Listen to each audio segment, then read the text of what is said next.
All right, I think everybody can hear us now. Yeah, we're live. We're back, boys. We're back. Another Wednesday 10 a.m. podcast. Hell yeah. Although this one's going to be a little bit, we talked about it, it's going to be a little slow. So, or not slow from us, but slow because Konami has done absolutely nothing. Konami. Yeah, it's killing me a little bit. So we everybody was expecting something to happen this week. We were waiting for a ban list. We were waiting for a new box. I mean, I was super disappointed. How did you guys feel on Monday or whenever we got that update? Yeah, this is a good question. Like, my feelings was a little bit disappointed because I got sacked from a lot of people who posted some fake band list and stuff, and I was like, okay, but something changed, so I'm happy with that. And when I went into the game, I saw nothing. I was like, oh no, really, Konami, why? Yeah.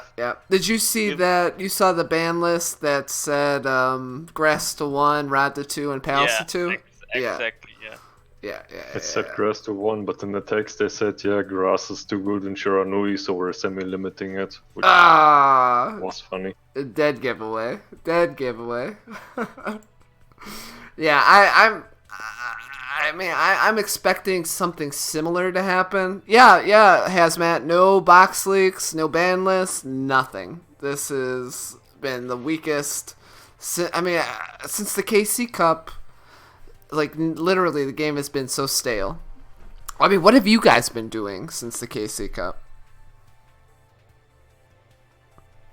I don't know, not too much, since man. the KC Cup, I think not really a lot changed. Like, everyone is doing the same stuff than before. Same decks, same meta. Not really new tech cards. Yeah, I played some tourneys with mostly the same old deck lists. So, I don't know. Yeah. Alright, well, I guess that is a good... Talking about old tourneys with the same old deck lists, I guess let's jump in. Let me get this match blocker up here. Or not match blocker, this window capture up. 40. Okay, that's pretty good. Okay, so I guess we could talk about Clan Wars first. Clan Wars finals happened this last weekend, right? We didn't talk about this last week. We only did predictions. Yeah. Yeah. And we predicted in our thing on I don't know if it was on the podcast or if it was on one of my other streams that NaW would have a very good chance at winning this. Did we predict that on the podcast last week? Yeah, you said that. That NaW has a really good chance to win it. And goddamn, boys. Goddamn. Congrats to NaW. Holy shit. I was so happy for those guys. Yeah, I mean, I would be happy for Bricks and Potatoes to win it. Yep, me too. But, NaW did great work. And they deserved it. They brought 2 Ritual Beasts in their finals lineup. Did you think that was what changed the flow of the game? It was really nice. Actually, I really liked the decision to bring 2 Ritual Beasts because I think Ritual Beast is one of the best decks right now. Yes, it is. So the decision to bring 2 of them is quite risky. Like, in the head of someone who don't know how to play Ritual Beast. But like for myself, I as well wouldn't be comfortable with 2 Ritual Beasts in a team, but I mean, it worked. I mean, countering 2 Ritual Beasts is very, very tricky. I mean, how do you... What do you, like, again, if you're bringing the lineup where you bring, 1 Dark Magician, 1 Shiranui, 1 Dark Lords, 1 Sabers... Like, to be fair, I don't know how they could like normally if I'm just looking to the deck list right now, right? Mhm, And mhm. if I'm starting from the top, from Bricks and Potatoes, Gift, he played 2 Lanciers, which is good against Ritual Beast. If I'm going to Sniffus, he played 3 Lanciers in his E-Sabers and 3 Chaos Hunters in Foo, his thank you for that side follow. deck. Yep. So CP Roso played as well 1 Lancia. Grucius, he played 3 Lancia in the side deck. So actually, yeah. They were pretty prepared for it. Yeah, they are really prepared for Ritual Beast, like literally really prepared. Like Mezerick, he played as well 3 Lanciers inside, 3 Chaos Hunter, 3 Lancia in main, 3 Chaos Hunter inside. They was prepared for the Ritual Beast. Yeah, yep. I mean, looking so in the third they 2-0'd Bricks and Potatoes. God damn, I forgot about that. So in round 2, it seemed like they had a rough time figuring out how to counter. But both Ritual Beast decks won. Their Karen lost with Dark Magician, and then they won with both Sabers. I mean, Bricks and Potatoes lost in the counter round. Like, that's so crazy. Yeah, the thing is, what I don't understand is they took off Sniffus, I think. And if I'm looking to Sniffus, he is like literally, like I don't know how he can lose against what's called Ritual Beast, because he is playing 3 Lanciers and 3 Chaos Hunters. So Yeah. I don't know why the reason was that they put him off, because I don't know. I don't know what happened. I mean, he normally got it should be in his favor. he got O2'd first round, but yeah, you're absolutely right. That could have just been some bad drawing or something. If somebody's that prepared for the deck that they're bringing 2 of, you would think they'd keep him in. And did they have Luke Tyler as a sub? No. They put Sniffus out, and for who came in Sniffus? Andy Andy. Sang. Andy Sang. Yeah, Andy yeah. Sang was the guy. Yeah. What do you think about that decision of not playing Luke Tyler in the finals? I mean, it was the best player, I think. Yeah. That helped them a lot, but I mean, they know what to do. So I don't know if it's a wrong decision. I also don't know why, but I mean, they are all pro players, and I think it doesn't change a lot. Like, Andy Sang is one of the best players in dueling, so Yeah, I he's would agree. playing what Yeah. Tyler's playing, it's like literally the same, I think. The only thing is why Grucius and Sniffus, not Grucius. Grucius, I mean, doesn't have that much counter, but like Mezerick and Sniffus, why they lost to Ritual Beast, because they have like really the best deck, like the best cards against Ritual Beast. Yeah, I would agree that seemed to be the issue. I guess to close off Clan Wars here, my one question is, how do you guys feel about these kind of super teams like FM and BNP? Do you think these super team, like BNP seems to work? Do you think these teams are able to work together? Do you think it's hard to be on a super team like this, where like you're a top tier player and you don't get to play, and there's some frustrating moments? I mean, there will be some frustrating moments because all of them are like, how to say it, like motivated and thinking from their self that they are really good and that they can't lose, because like if we're looking just on the names, BNP has the best players with FM. Just on the names, and of course they will thinking like, how can we lose? Like, we have the best players, we don't make misplays, and I think sometimes it's really frustrating if they get a lose by unlucky drawing or something. So that makes them maybe frustrating. But on the way of playing, I think they are really professional. They think who is active, who is testing more, who will play, then they will play, and who is not that active, he will not play. So I think in turn they make a lot of tests all together. So Yeah, there will be really prepared, and the guys who make the best in the practice, in the intern testing, they will play. Yeah. Me and Trap Dexter, he mentions it in the chat, and we were talking about this on stream too. It's become kind of clear to us that like you got to play with.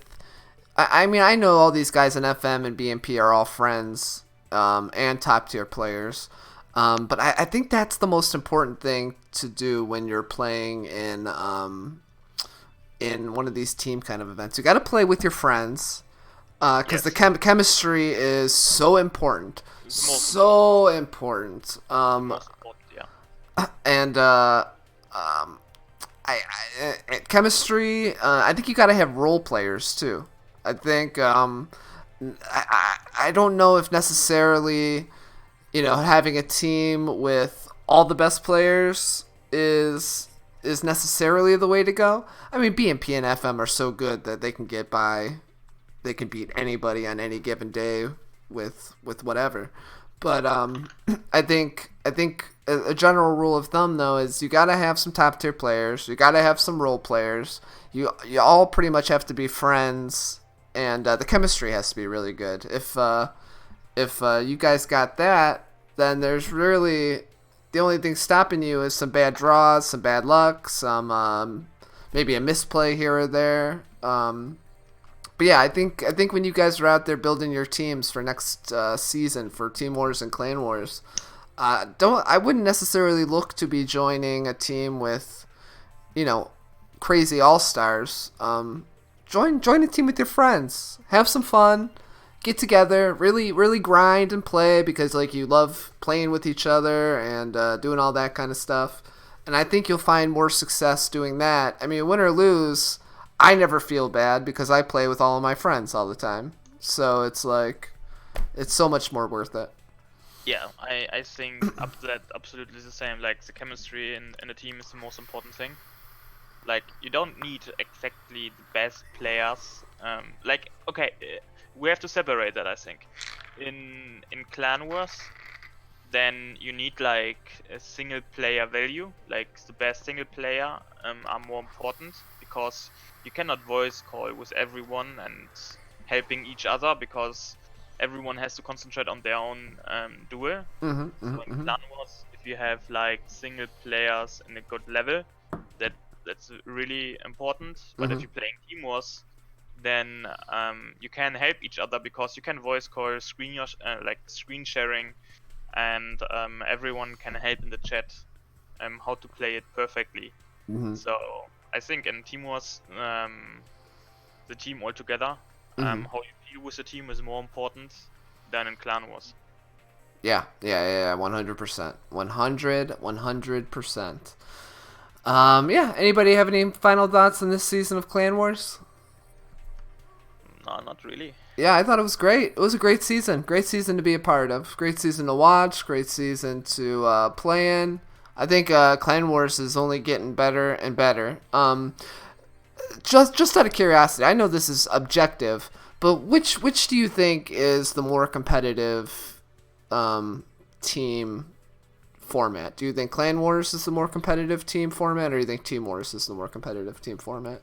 For myself, I think Clan Wars. Yeah. Just because, do you think the side decking really shows how good a player is, as opposed to Like, this is the thing is it's like KC Cup. It's like as if you play KC Cup, you need a build, and of course in your one duel you play, you need luck. Yeah. Like if you draw bad, you will lose. And with a Clan War, like you can side out something, side in something. So if you have a bad matchup, you still have some outs in your extra deck.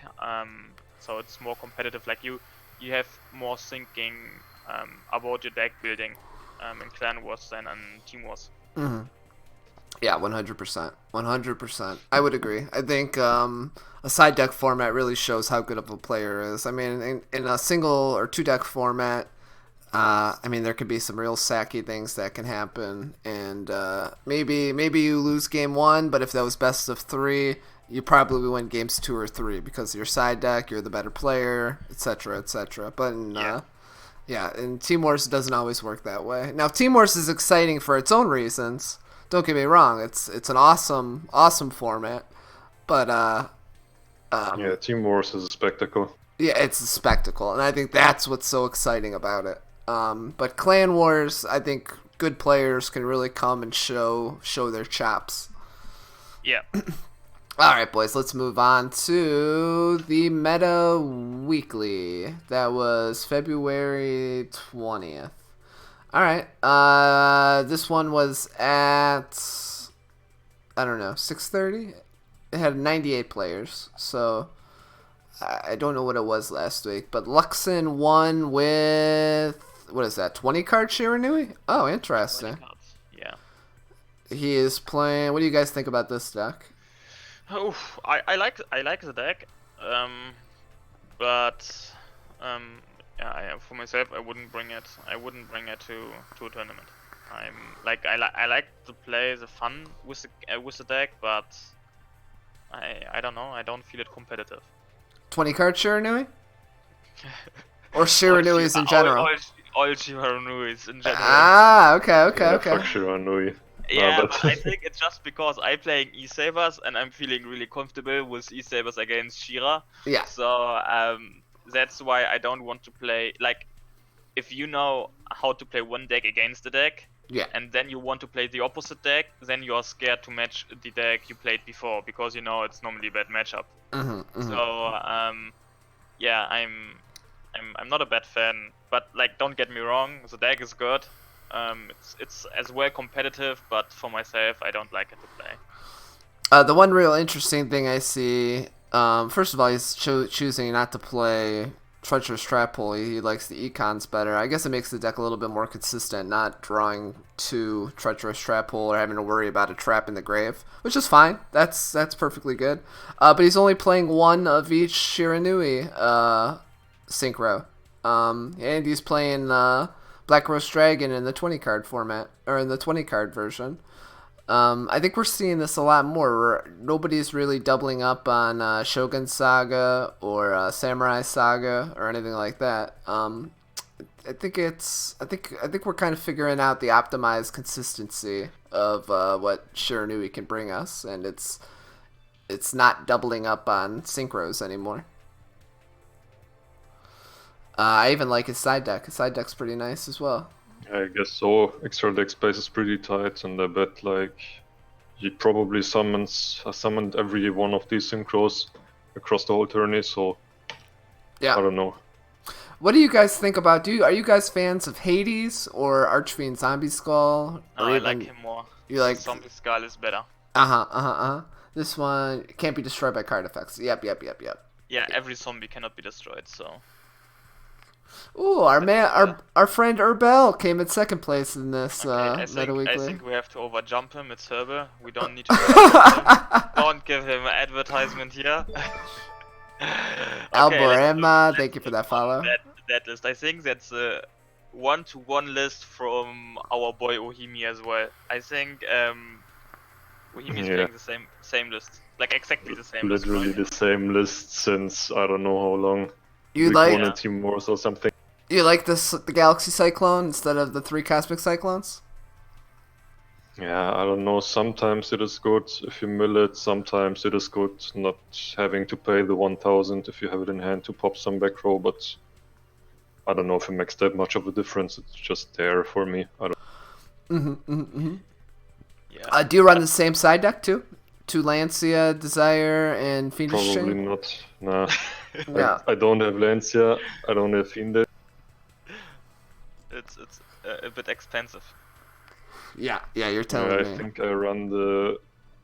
I don't know. It's a long time past since I've played Dark Lords in the side format. But I probably sided like the Wing Karibo package and 3 poisonous. My man.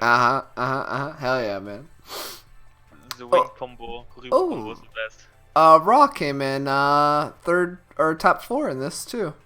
Yeah, he played his E-Saber list. Yeah, he likes Aina instead of Lapulia.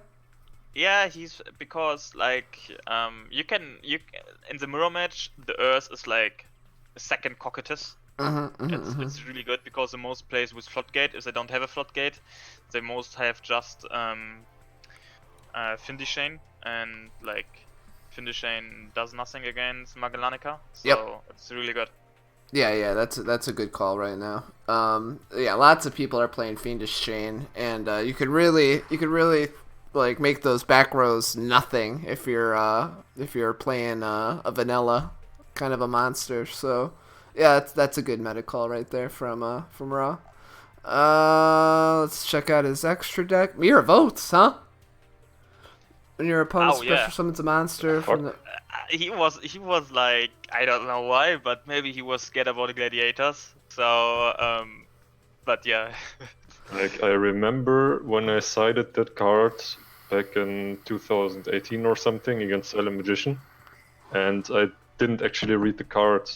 I mean, I read it, but it doesn't work in the damage step. Like, you can't use it in the damage step, so it doesn't work on special summoning level 8 from the deck. Yeah. So what is he playing Mirror Votes for? 4 Gladiator Beasts? Yeah, 4 gladiators. Oh. What a god. Yeah, I mean it's a good call. It's a good call just because, like, as we all know, if a Meta Weekly starts, and one day before a structure came out, most people gonna test the structure. Structure can do so. In the Swiss, he will face a lot of gladiators, and I think he faced 2 gladiators. Oh wow! So he was good for him. I think there was only 4 total in the tourney. Oh really? So less? He was probably the only person to side deck for him too. So he was like he was lucky on 2 levels. Free real estate. Oh yeah, I just see the overall breakdown. A lot of Dark Magician. Yeah. All right, let's go to Itachi. He came in 4th with Element Sabers. And I really like the list. Yeah, oh wow, memory loss. Exclamation mark, people play in the chat. Yeah. Memory loss and Clash and Drowning. This is kind of similar to what Grucius played in the KC Cup, yeah? Yeah. Like instead of Findishane, he played Memory Loss. Yeah. Interesting. I was playing a similar list on the ladder, trying to get Cog this month, and actually, I think we should talk about Wall of D as well. Yesterday in the Pro Series qualifier, Wall of D won. Got Gawala all the way to the finals. What do you guys think about Wall of D at the moment in the meta? I mean, it's good. But it's like if you just have Wall of D set, right? It's, I don't know. I would more change, like if I have, instead of a Canadian or Floodgate set, I would feel more comfortable. Right. Because like just the Wall of D, like wouldn't help me a lot. I had that in Timor's, just the Wall of D against just one Poker Trio. It's like not enough. Yeah. It's a good card, but you need to match up for that, I think. Yeah, but I think Wall of D is swapping with Drowning Mirror Force in the surprise factor. This is counterproductive, I think. Okay. Because the thing is, if you play Wall of D, they will play around Wall of D. So the most times they will just attack with one monster. Yeah. So if you have like the thing before, it was you played Drowning and you side in prison and put out the Drowning. Just what they saw. Like if they saw the Drowning, you side in the prison, because most times they just attack with one monster, so you can prison that monster. Yeah. And it will be the same, like if you play Wall of D, they will just attack with one monster and the other monster will be still in defense position. So Drowning on one monster, it's still a 1v1, but it's like not that moment what you want to have with Drowning. Yeah, and he is citing the prison, but I kind of feel like that prison is for memory loss and not necessarily to side out Wall of D. No, I think it's for Drowning, siding out Drowning. Okay. Interesting. Or Wall of D, just what the opponent saw. If the opponent saw the Wall of D, they will side in the prison, I think. Maybe. I'm not sure, because as a memory loss, it's like a good card in general. Like, negate the effect of an attack position monster. Yep. And put it in defense position. It's like really good. I think it's like not a bad card. Yeah, the side patterns are kind of weird with the side deck. Like, I wonder what he sides out the night beams, what he sides out for the night beams or for the Lancias. I'm not Yeah, entirely okay. I can imagine he's siding out the like if he's playing against Dark Magician, he sided out the two of the wall of these for two night beams. So he sided that in. I think that might be a play to side that in, because like wall of D is good, but not the best card, and like to have multiple drownings in the deck, and you have two sets, like two drowning sets, then the opponent runs into a drowning. It's really good. But yeah, I don't know. Maybe he's setting out still Wall of D for prison, but there's no reason why. Don't know. But I think Wall of These goes out for minimum 2 night beams. Yeah, That's what I think. No Magellanic too. He likes the 2 clash. I love Clash. Nice. I love Clash. Like I think Uhimi played with 2 clashes as well in the past. Yes. I mean, Clash is like really MVP. Like if you play in the mirror match, I love to have Clash, because they cannot give you the annoying OTK with Mulihu, setting your Mulihu and then Pugatrio into 4k and give you the death damage. They cannot do that, so that's why I love Clash in the mirror. Yep. Would very much agree. Ooh, Dead Fun. Dead Fun came in top 8. He was playing 21 card Shiranui. Yeah, he played exactly the same list with Mazarek and Murphy, and Murphy came top 8 as well. Oh, crazy. They played exactly the same list. Mistaken Arrest. I like it. Mistaken Arrest can win games if you open it. It's absolutely crazy. Played in top 32 against a 20 card Steel Tomb Shiranui, and I think like he opened it in 2 out of 3 games, and it was really devastating. Very good card, right? What were you playing, Ohimi? Black Wings. Blackwings, yeah. Against Blackwings, Mistaken Arrest is like an auto win. Like it's Yeah, it's good against Blackwings. Oh, but he was playing 3 in the side, or 2 more in the side deck. Yeah, but I think this is too much. Like really, I like have it against against E-Sabers. It's not good. Like I don't feel good with that. It's like it prevents the search for the invocation, I guess. Yeah. It's just one like. Or the Palace search, like. Yeah, you negate the Alistair search, but this is like literally the only thing you can do for 1 turn, because in the next turn you have. Search. Yeah, but next turn you have to run over the Alistair. You make 1,500 damage, and he can search. Then next turn. So just do more damage for a hit. Yeah, I'm feeling not comfortable with that card. But people like it, people doesn't like it. But I think they're siding 3 against Black Wings, because against Black Wings it's really MVP. Because on Black Wings they cannot search next round. Like they can, but they missed the search on their turn where they need that, because in the next turn they don't have the monster to normal. So against Black Wings it's really good, because it's like a Canadian or a Floodgate, like literally the same. The opponent cannot search and they lost the monster for the next round to search. But against E-Sabers it's like he lost the search, the +1, but next turn he get the Alistair back and he can search again. And against Field Spell, to not let him search is as well like, it's for myself -1. If you're activating Mistaken Arrest on the Field Spell, it's -1.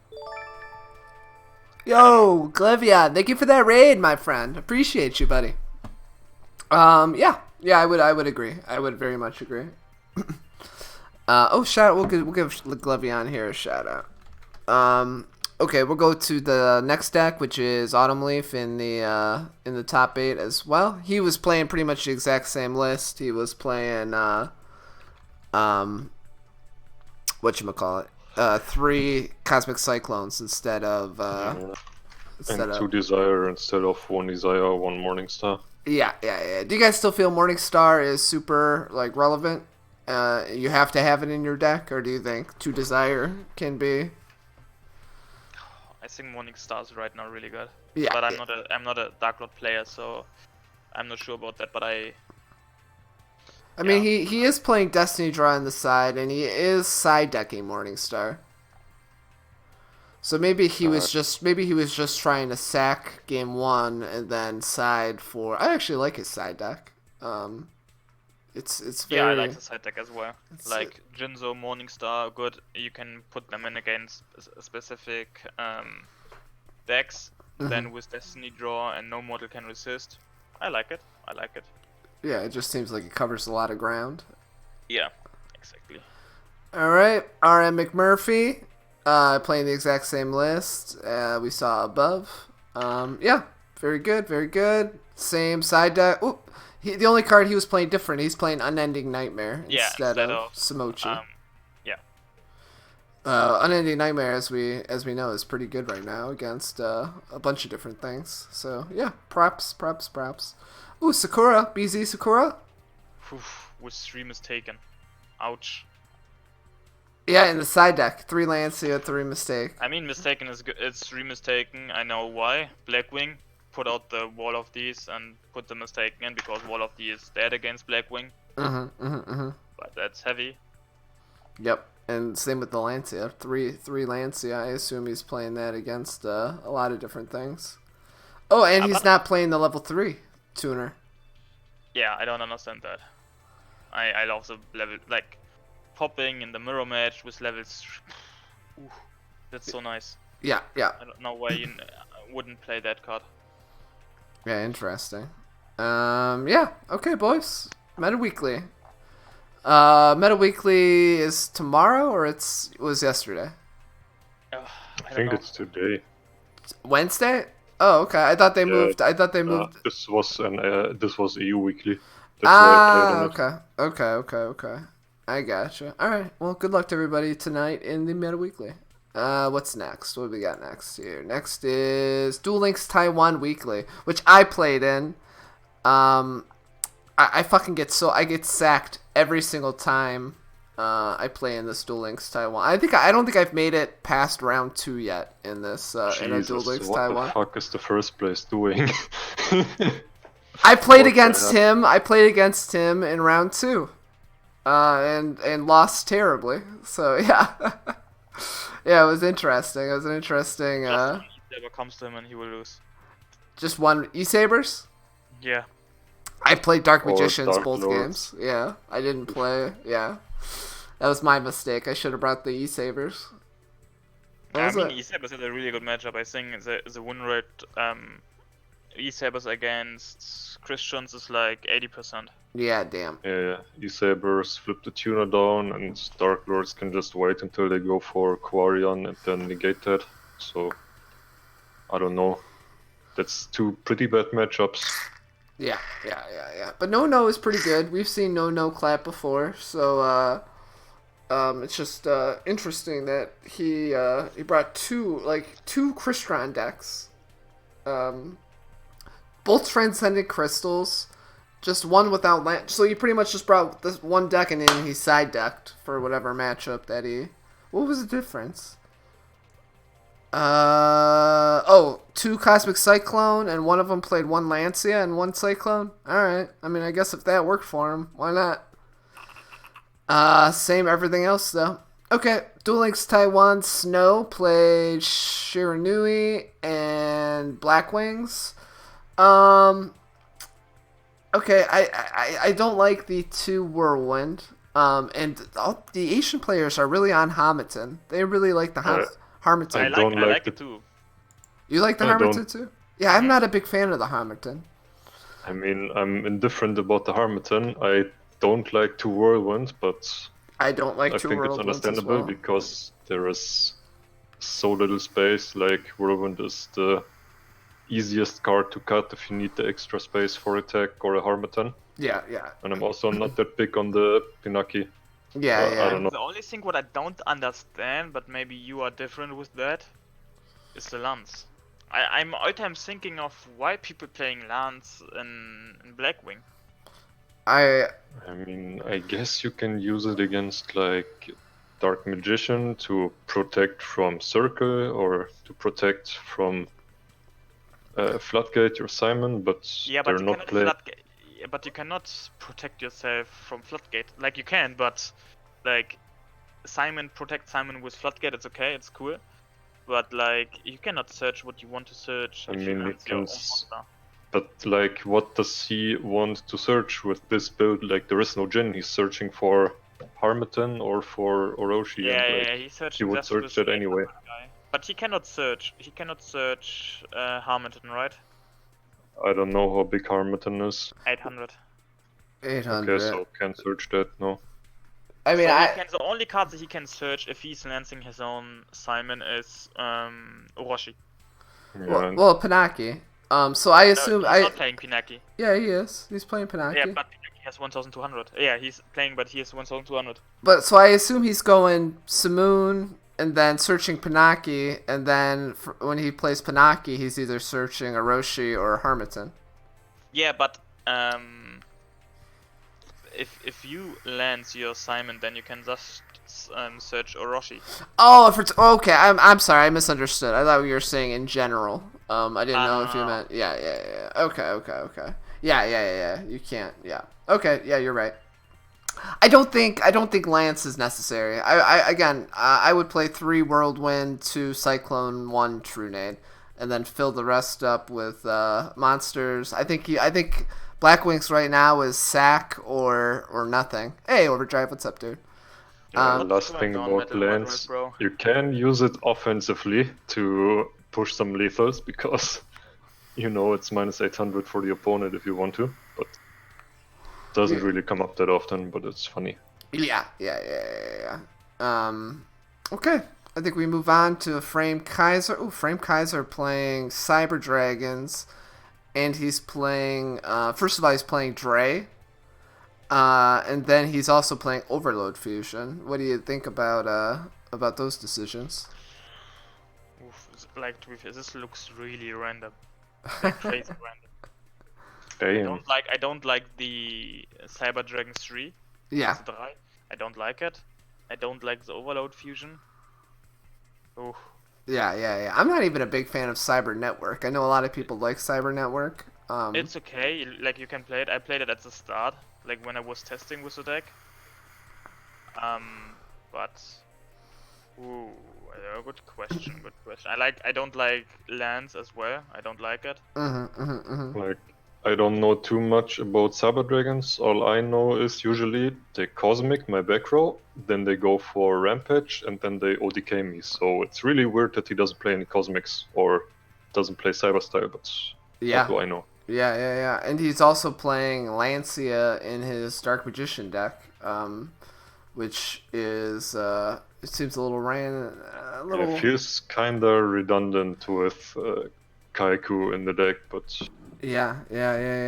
I feel like he's trying to tech for too many things, and he's playing the Dark Magic Expanded, which is also like the weirdest card. I've seen a bunch of players playing it, but I don't. Can be pretty pock. Like with 3 Dark Spellcaster type monsters, they're unaffected by spell traps. Yeah.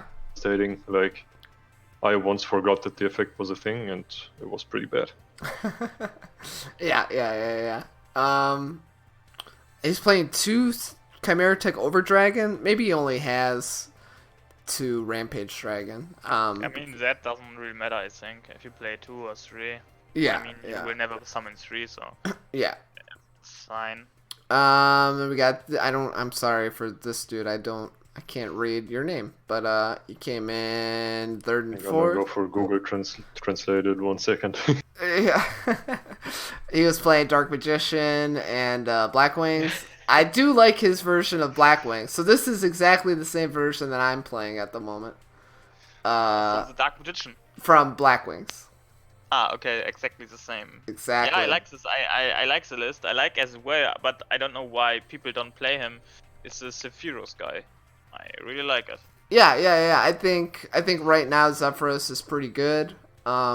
I Tuaroshi is pretty good as well because I usually always have a level 4 in my hand. So with Simoon, I always will search for Gale. And then with Gale, I search Orochi, and then I always have a second Orochi in the deck to search for if I draw another Simon. Or I could just turn one if it's really fucked. I can always search for 2 Orochi and still do the one card combo. So Yeah. I definitely like the 2 Orochi. And I think all you need is 2 Cosmic Cyclone and 1 True Net. I don't think you got to go crazy with back rows and spells and traps. So yeah. Anything else interesting? Nope. Okay, let's move along to. The only thing what is interesting right now in all the tournaments is they playing still the old version of Dark Magician. Yes. I was gonna say that as well. Interesting, they're not playing Legion Jester and Silent Magician. I mean, I don't play Silent Magician, but I play Jester. Yeah. Oh, really? You don't play the Silent Magician and you still play the Jester? Yeah, I just play because with Jester I play with Ohimi. What's the name of the card I play? Like tribute a monster and you Lizard can Princess. No, Wonder Wand. Yeah, I play with Wonder Wand. Oh, okay. What a god. So You like the draw power? it's like if you open with Jester or with Rod and Wonder Wand, you have for sure your combination. That's true. Like 100%. For sure.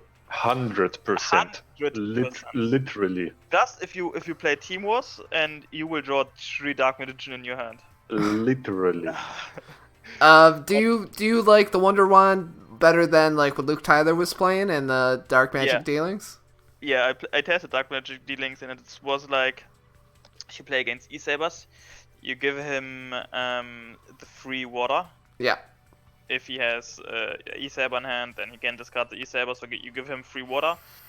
And that's what I didn't like. And the Wonder thing, like the spell card I play, it's good with Jester. Like you tribute Jester, you get a Dark Magician in hand, draw 2 cards. Ooh, you make so much profit. Yeah. Maybe you have like, like you can get your cards. And I see Lunze is writing in the chat, and you get your thing what you search with Circle. I would play it before I activate Circle, because like just imagine you have 20 cards, then you draw your 4 cards. Yeah, on 16 cards. Then you play your Jester. Then you draw 2 cards, then you're on 14 cards. Then you search with Jester, you're on 13 cards. And if you don't have still of your combination, and then you're looking up the 3 cards with Circle, and you still don't find your navigation or the Dark Magician. No, not Dark Magician, because Dark Magician you already have in hand. I thought you find the navigation because it's 100%. 100% consistency. Not 100%, but if you don't find your navigation, like I don't know how high the chance is. Like, let me check it. Literally. How high this chance is. If you draw your normal combo, how high the chance is if you don't get your navigation. So we have 20 cards in deck. We want navigation, 1 copy of 3. And how many cards do we have in hand? We're starting with 4. Yep. Then we draw 2. Then I have 4, 5, 6, 7 cards. 7 cards in my hand. Oh shit. And I didn't activating Circle. So if I calculating Circle in it, I have to say 10, because I will look up to my next 3 draws. So I could say into 10 cards. But with 7 cards, I played. I have a chance of seeing the Circle to 74%, 75. If I have Circle, I look into 10 cards, it's 90%. Wow. Yeah, you're guaranteed that combo then. That's ridiculous. So I really like the combo, and I also really like the Blizzard Princess. Ah, okay. You're playing Blizzard Princess. Yeah, because you can summon Jester. Yep. And Jester says you can make an additional summon.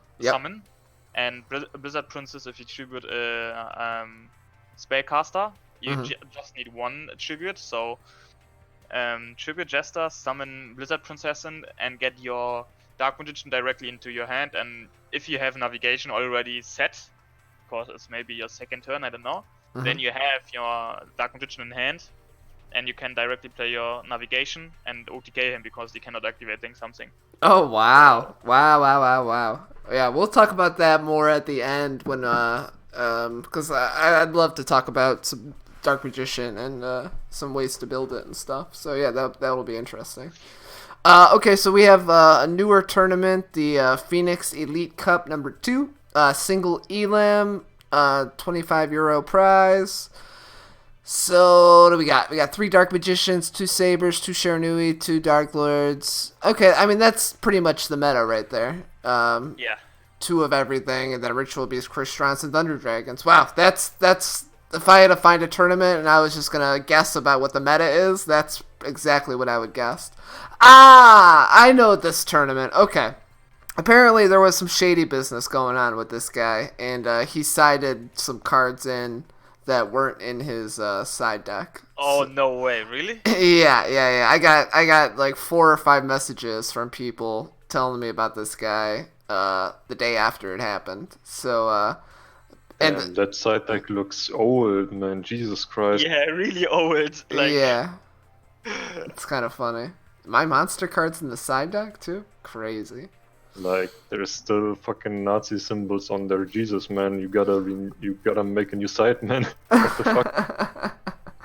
Yeah. This is the Miss Paul. No wonder he was siding in.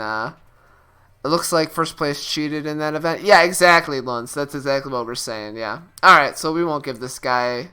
I mean, I'm playing a similar main deck in my Ritual Beasts build. I like 3 Cyclone, 1/1, and 2 Treacherous. I mean, again, Ritual Beasts is all up to you guys. The main looks pretty reasonable. Some play maybe 2 of the Pedofins or... Yeah. Main Herald, but I do main Herald and I don't play Lara. Yeah. He is side decking the Herald though. Yep, we won't talk about that dude much more because he is a cheater. So Genjiru, he's still main decking the 2 Cosmic Cyclones, and then Lancia, Knight, and Sorcerer, a 3rd Cosmic Cyclone, and Wall of D. Interesting. Alright, Genjiru. Manny K, our boy Manny K, came in 3rd and 4th place in this tournament. What do you think about Manny K's deck? He's main decking the Wall of D. Oh yeah, it's okay. You can do it. I like it. Yep. Not enough back row. Not enough back row. I'm missing still 2 more back row cards. 6. Our homie Tooney came in 3rd and 4th as well. Oh, did he got taught by Max K? Maybe. Why do you say that? He came top 3. I mean, Oh. there might be the hand from Max K under that. The hand of K. Uh-oh, boys. Oh. Yeah, there might be some secret coaching going on. Who knows? I like, again, he's running the pretty good extra deck, so well done, Tooney, well done. And Poisonous Winds, yeah, okay. We're pretty much seeing a standard 20-card build come into light here as well. Extra deck, main deck. Yeah, okay, well done in the Phoenix Cup, everybody. Alright, Damage Step is next. 24 players. I just, unless you're DLM, I kind of feel it's really hard to do an entry fee tournament. I mean, don't get me wrong. So that's $48. So I mean, it's a higher price support than most tournaments do. But 24 players is a weird amount of players. Maxino came in first. We all know Maxino. God damn. Good job, I guess. Yep. Is he main decking Destiny Draw? Okay, yeah, main decking Destiny Draw. Danny came in second. Yeah, okay. It's pretty much a more standard ritual beast. How many are you guys shocked at the amount of ritual beasts in like first or second place in all these tournaments? I really like Ritual Beast. Yeah. I don't know how to play it, but I like a Ritual Beast. Yeah. I would. Ooh, he's playing Last Day of the Witch in the side deck. Interesting. And Acid Rain.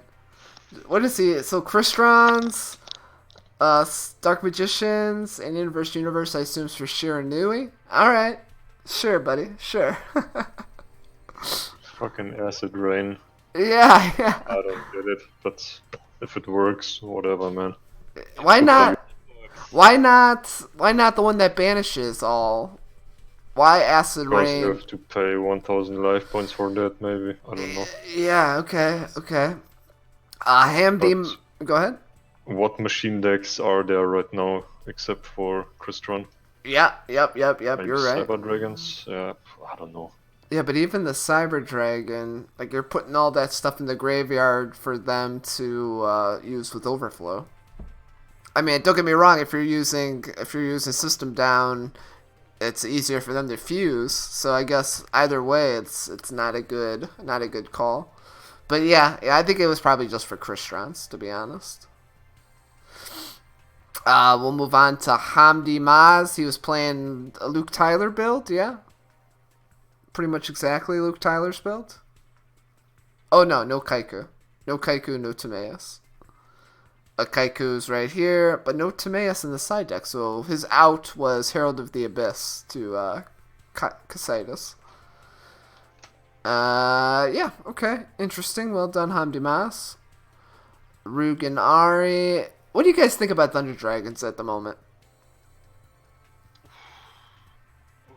Good question. Didn't play them that long right now. Yeah. It's really hard to evaluate. I'm still not sure what their end goal is. I guess they make some synchros and then they maybe bounce with Bryonic. I don't know if it's that good, but I've been seeing a lot of Thunder Dragons lately, just popping up randomly. I prefer the list that plays Vajra, Tragodia, and Sphere Karibo, like a 30 card list where it just seems much more safe to me, and I like the Tragodia plays that you can make with that list. Neos just doesn't seem to really do a whole lot in this version. I mean, I guess it sends stuff to the graveyard, but yeah. All right. Okay, that was the damage step. All right, well, I guess that seemed like a real fun tournament. So let's go on to the Pharaoh's Cash Tournament. $20 for first, 100 players, 4 rounds of Swiss. 1 deck, no side deck. Oof, boys. Seems pretty standard. I like the format without side, but only 1 deck. I don't know, it's pretty chill. Like, you just go in, you make it duels. No downtime between the duels. It's okay. Better than 2 deck. Yeah. Is it fast too? I assume it's pretty fast because of the no side deck action. Yeah, reasonably fast. Yeah. BZ Luca came in first, 20 card Shiranui. Seems pretty. I mean, it's pretty standard. The only thing that we're seeing in this that we haven't seen in others. The Catan. continuous trap Catan. Damn. Haven't seen that in a long time. Yep. Yeah, I usually only ever see it from Asian players. Asian players seem to like the Catan or the Regeki break. It's Catan is really good for the Dark Lord matchup, so good for him. Yep. BZ Luca, a clapper too. I've seen him play a lot in my tournaments. Wayne Keenoff came in second with Cristrons. Wayne is starting to stream now. Did you know that? Wayne is streaming now? Oh, really? Yeah. I rated him yesterday after my stream. So yeah, it was funny. It was funny to see Wayne streaming. Nice. I didn't know that. Yeah. Yeah, I mean, Wayne's a god with Crystron, so not surprising. Playing 3 Forbidden Lance in the main. That's interesting. Alright. Anthox, he did really well in the KC Cup. He came in third and fourth here with Sabres, Tulapulia, one Chaos Hunter in the main deck. What do you think about Chaos Hunter in the main deck? It seems like... I played that as well. I mean, it's right now it's not bad. With all the Ritual Beasts playing around, it's not bad. Yeah. Ash came in third and fourth, a little bit more of a standard version. Wow, just playing 2 treacherous and 1 training. He's not really playing any back row. Seems like a risky proposition with Element Sabers. All right, I guess he was just trying to. I guess it worked for him. I don't know, man. Yeah, it seems crazy. It's like sack or nothing. All right. That's the Pharaoh's Cash tournament. It seems fun. Maybe I'll give it a go this week. Okay, let's go to the Champions Circuit. Hosted by NF. He's now IPS, I guess his name is. He changed it. Skyraker 1. Fiendish. Yeah, standard build. Training, Floodgate, Fiendish. Skyraker's a clapper too, so well done to Skyraker here. This is such a standard build. I don't really know if there's much to say about it. 3 Lancia, a Lance, and Wall of D. DDLV21. I call this guy the last samurai because he literally is the last person to be doing well with 6 Sams in tournaments. Yeah. I don't know how he does it, but good for him. Yeah. Talk about yeah, absolutely. I think he won a Pro Series qualifier last week. He came in second in a Pro Series qualifier recently.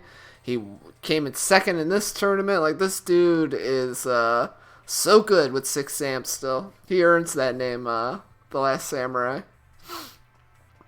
Siding Poisonous wins too. Okay. Yeah, great. Yeah, free to play. He has no Lancia. No, I think it's just a better card against Ritual Beast. Poisonous wins? Yeah. Yeah. And I think this is the hardest matchup. This and Dark Lord. And he's siding for both. So, yeah, that's not... I still don't know what he's doing against the Cocytus, but... Yeah, who knows, man? I guess he's scooping or playing the Chalice on the Alistair, or I don't know, or just trying to stop them from playing. CN plus Fuma goes into Behemoth, makes big minus, but unleashes, at least Behemoth out the Cocytus. Easy. Yep. H2O, I had to DQ in the top 16 because him and his opponent weren't playing after like 22 minutes. So he didn't really get third and fourth place. I just couldn't DQ 2 people in the same round. So he really only came in the top 16. Actually, he really only came in the top 32. He didn't even play his top 16 game. So yeah, we'll move on from him. Our homie Frost came in third and fourth. Ooh, he's playing the Regeki breaks. He likes the Regeki break. Yeah, but he said in the end to us that he didn't like the Regeki break. Okay. Frost has Fiendish Chain, yeah? Yeah, he has. He definitely has it, yeah. He played it in the MCS. Okay, he's siding to Fiendish Chain as well. All right. Yeah, I think we've been seeing so many Japanese players playing Regeki Break. Everybody's kind of interested to see if it works or not. But I think it takes a specific kind of play style to make Regeki Break super good. And I don't know if Americans and Europeans that necessarily like the Regeki Break as much as the Asian Japanese players like it. Yeah, well done to Frost, well done to DDLV21, and well done to Skyraker. Congrats on that win, my friend. Alright, then our last tournament. This tournament happened yesterday.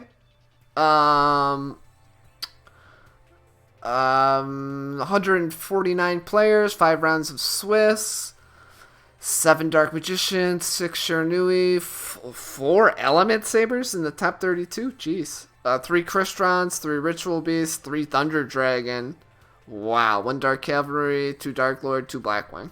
Crazy. Okay, Dahian played in this. And won. He is playing a heavy back row, Fiendish Chain, Floodgate, Wall of D's. Yeah, okay. 3 Night Beam, 3 Bad Aim in the side deck. What do you think about that? Oh, I think bad aim against Dark Magician. And bad aim as well against Dark Magician, so he has a really good matchup against Dark Magician. Yeah, which was the number 1 played deck, so it's no wonder that he did very well in this tournament, because he was heavily side decking that Dark Magician hate.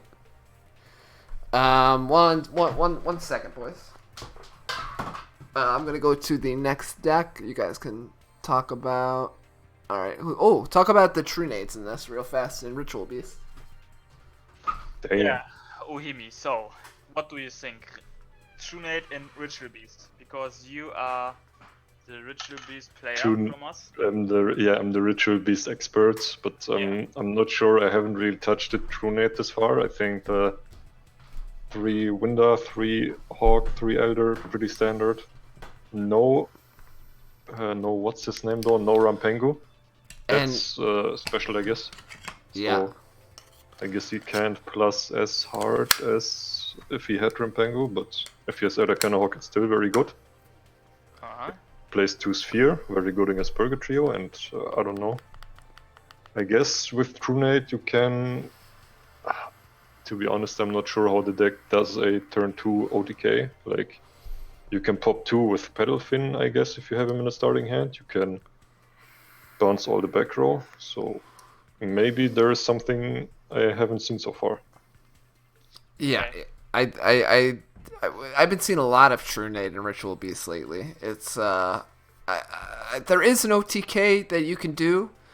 But him not playing Rampengu kind of makes that a little bit less consistent, I would think. I would probably drop 1 Herald for a Rampengu and then be good to go for that OTK. Yep. But he likes this build and it got him to 2nd place, so well done, Hizuma. Ooh, his side deck's all over the place. Lava Golem, a 2nd Lancia, Cosmic Cyclone, a Necro Valley, Shadow Mirror, and a Trap Hole. Alright. Jesus Christ. Yeah, it's for everything. He's come well prepared. Yeah, I'll say. Alright, Big House came in 3rd and 4th. Playing Divine Wrath and Shiranui. I've been seeing this a lot more lately. I've been seeing a lot of people go 2 Fiendish Chain, 2 Divine Wrath in their Shiranui. What do you guys think about Divine Wrath and Shiranui?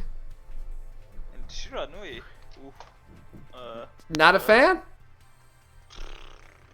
I like Divine Wrath is a very good card, but Shira, I'm not sure. I don't know. I mean, being able to... I assume if he draws Spectral Sword, or Spectral Sword's already in the graveyard, and then being able to send a level 4 to the graveyard kind of sets him up a little nicely. And it'll probably be on his opponent's turn that he's activating Wrath, so then next turn he'll be able to synchro from the graveyard, which could be a decent play and combo. But yeah, and he's playing. We're seeing this become a more standard synchro extra deck lineup as well. The Black Rose Dragon, the 1 of each Shiranui synchro, and the Archfiend Zombie Skull. Yeah, I think this is gonna be the standard one right now. Yeah, and then 2 Lancia, a Sphere Karibo, and 3 Floodgate in the side deck. I like it. I like it from Big House. Seems pretty good. Riona plays a lot in my tournaments. I saw him struggle to win the first couple rounds, and now he is winning tournaments left and right. Riona is on fire at the moment.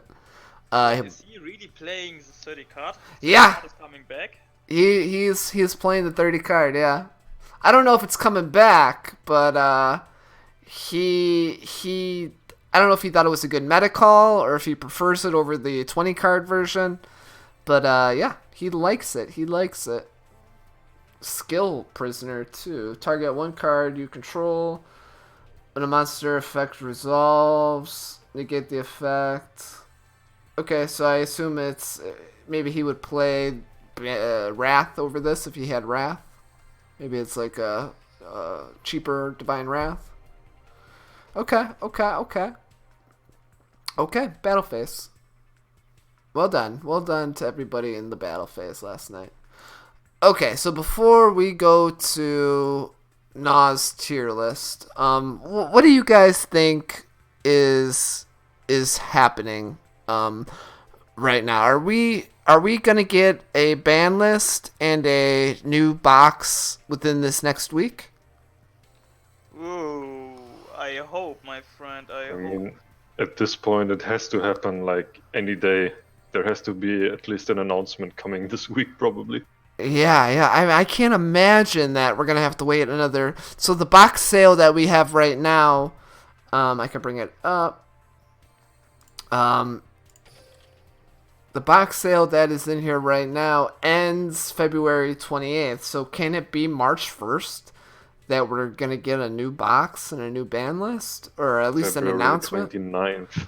Oh yeah, yeah. So February 29th, we're gonna get a new announcement of a box and a ban list. That seems so crazy.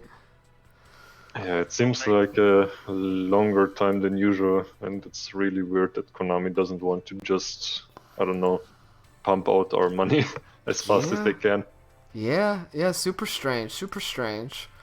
I mean, maybe they heard us asking for more time in between boxes so that we could save. But like now isn't the time to be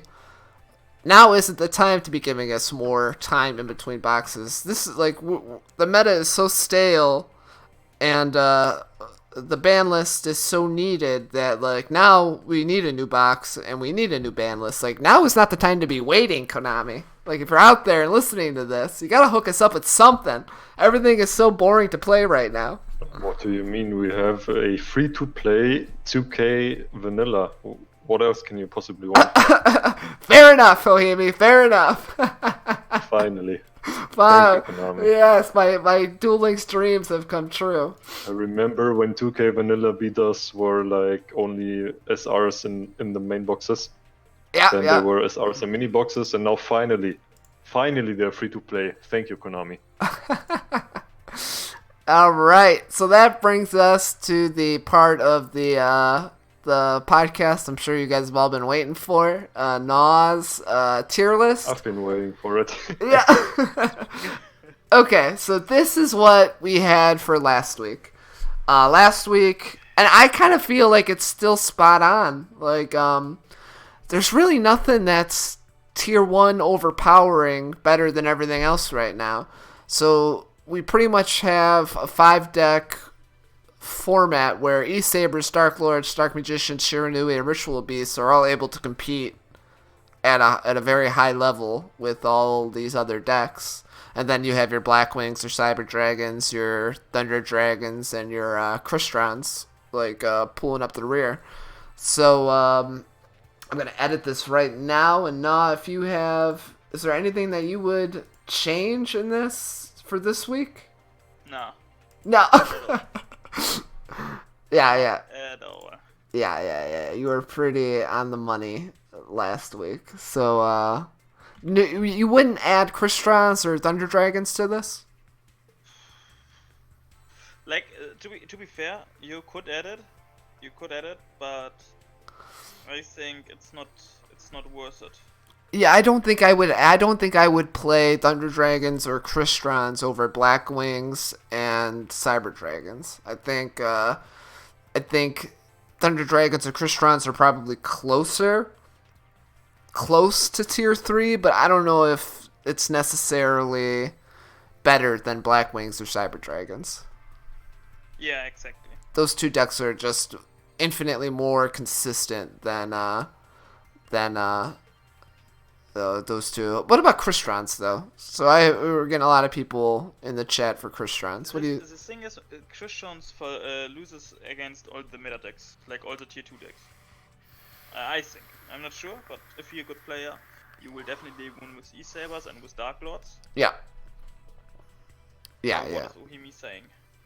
Yeah, Isabas Dark Lords, I probably agree. Like Ritual Beasts, I don't even know what that matchup looks like. Who's got the upper hand in that? Like, I guess Trunate Ritual Beast just go Trunate, bounce, win.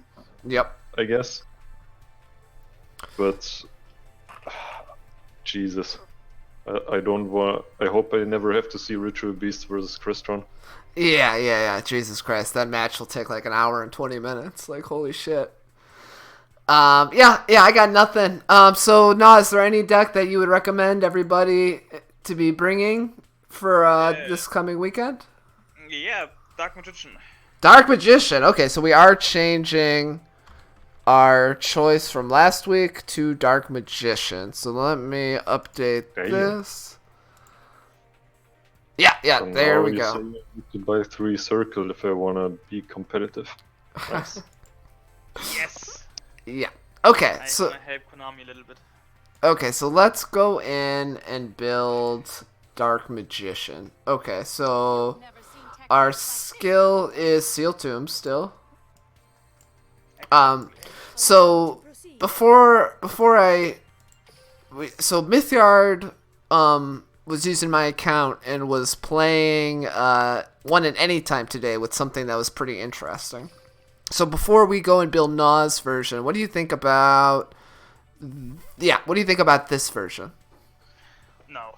No. No. No. Sorry, miss. What a Sorry. god. Like, I can explain it why. I was Okay. testing it really a lot. So, first thing. Okay. If you don't play Timeos, Yeah. you will, and I can tell you that, you will losing to the water guy. No, Okay. everyone else would say, but I have Silent Magician, right, and I can wait. Yes, you can, Okay. but until they get Earth or Purga, and you don't have an out to that, and they would run over your one monster, your Silent, you will not have any chance to make any comeback, or like to come out of something, because without Timeos, and they can destroy your monster, and the big boy is not coming, you will lose to Cocytus. Okay. So that's the first thing. The next thing, I don't like the Dark World dealings. I think I already Okay. explained it. So we can start with E-Sabers. Against E-Sabers, they will drop an E-Saber. Against Dark Lords, they will drop a card they don't need. If they brick, they will drop a Dark Lords, and then they have a contact in hand. Against Ritual Beast, you're helping them to get their combo more consistent with Dark World dealings, and they can drop as well a card they don't need. What else do we have? Against Shiranui, you don't want to give him the level 2 tuner in the Graveyard, so against literally the most matchups, Dark World dealings is a dead card. Yeah. I can understand why you're playing it, but to play it to get a navigation to the Graveyard is useless. It's like literally useless, because then you like need to draw a god hand, like 2 navigations to get 1 into the Graveyard. I prefer it more to set 2 navigations instead of sending 1 directly to the Graveyard. Yeah. So Myths told me that he only played Dark World Dealings game 1. He would always side it out game 2 and 3. He was side decking the level 8, so he said his idea was that if game 1 they attacked and destroyed a Silent and then nothing happened, that game 2 he would side deck in the level 8, so that way they would attack and destroy the Silent Magician level 8, and then game 2 he would just summon the level 8 because they weren't expecting it.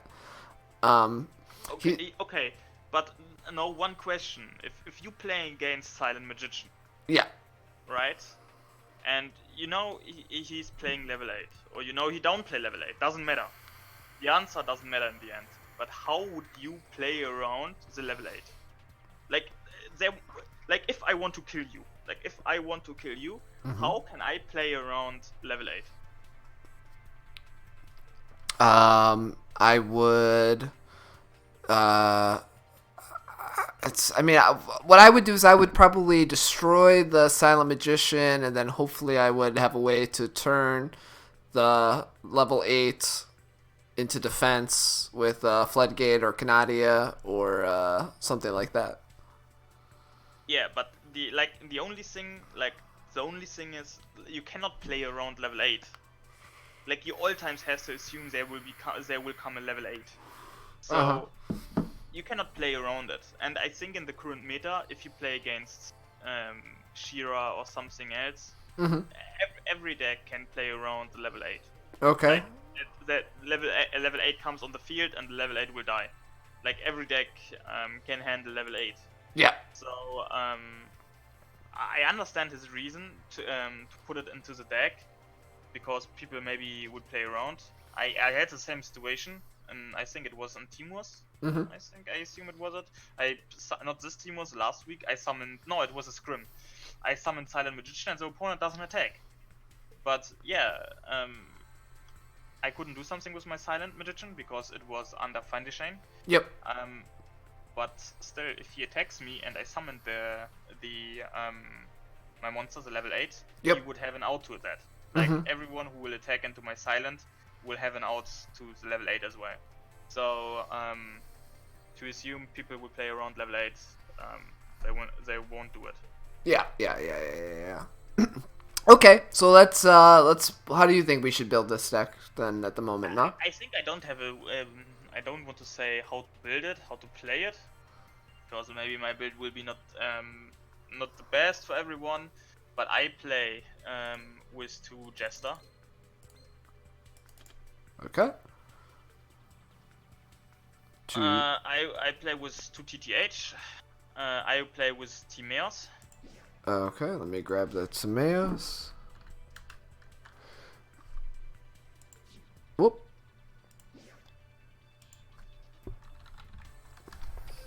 Oh, come on. If I could type. You write it wrong. Yeah, I know. Dang. Spell. Timaeus, I think. I'm not sure. With A after the M. Oh, my bad. Timaeus. But I'm not sure. Oh yeah, I can just write I of. There we go, much easier. Okay. Okay, and I played the equipped spell. Wonder, I don't know what's the English name. Wonder Wand? Wonder Wand. Yeah, that one. Okay. And I played 1 Blizzard Princess. Okay, interesting. It looks fun. Okay, so I can explain the normal. I can explain. Not the Blizzard Princess, but like what the thoughts behind it, and why the equip is not that bad. Yeah. First, if you play Blizzard Princess, opponents cannot even react with any traps. Yeah. So the whole back row will be not available for the turn. With the equip card, you get also a boost on your monsters with 500 attack, so you don't even need to need it for the draw power. If you have already everything, you can use it for the attack boost, so you have another out to out Cocytus. If you boost your Dark Magician, then you're on 3k, so they have to discard a Alistair for that. Then the other combo is just summon the Jester, and in the same turn summon the Blizzard Princess to get some damage. If you don't have the OTK, I wouldn't play it. Like, I wouldn't make it as a first turn, because normally you cannot OTK. Like, Jester into Blizzard is just 2-8 damage. If you have like a clear board on field, it would be just 2-8 damage. So the first turn it's normally not needed. But if you don't have a Dark Magician in hand and navigation is already set, then you can do it because then you get a big field. So you can summon Jester, Blizzard Princess, and then navigation, Dark Magician, and other Dark Magician or Rod. What you need. Then of course Timeos as an out for Cocytus and everything else. But as well, the Blizzard Princess and the Mirror Mage it's MVP. Like if you get this card out, you won. Yeah. Because they cannot activating anything. You can make your whole move. In the chat, they're asking no Magician of Dark Illusion and no Kaiku. Yeah, I don't play Kaiku. I don't like him. Like he's a good boy. Really friendly to me as well, but I don't feel comfortable with him just because I don't play protections. If I play instead of instead of TTH, I would play Feindlichstein or something. I would play him. But without that, I don't have any protections for the Kaiko, so I don't want to see him in my hand. I like it to see Jester or Rod in my hand. Yeah. All right. Yeah. So again, we're not saying you have to play this version of Dark Magician, but Dark Magician is probably the safest and best deck to bring to a tournament this weekend. I mean, you can make some duels. Make something isn't because we have some time. We didn't make that much time on the tier list. Make some duels on the ladder. Okay. We're gonna see it right now. Plus, Bohemi, I have to give you some bad news. No free-to-play version today. No. Jesus. Bohemi, I'm so sorry. He baited me. I baited you. I just want to have you in here. Big oof. That was a fast find my game right there.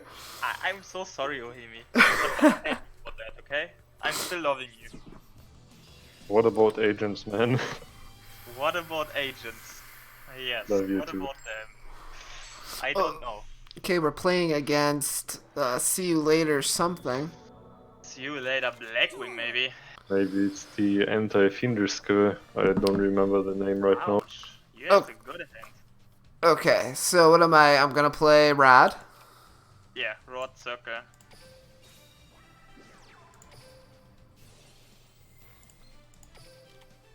Okay.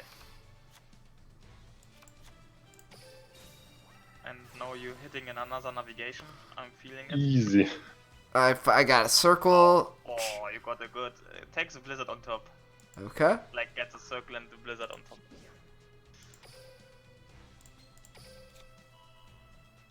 Blizzard on top. Stretch. Okay, so now I'm set. Do I set the circle? Yeah, set those. Activate? Nope. You can. Don't. You can. Don't do it, Ohimi. I don't see the reason why, but if No says so, he says so. we expecting Blackwing. I would activating it because we're expecting Blackwing. So I would, but Oh, yeah, it's it doesn't matter. Super Heavy Samurai. Okay.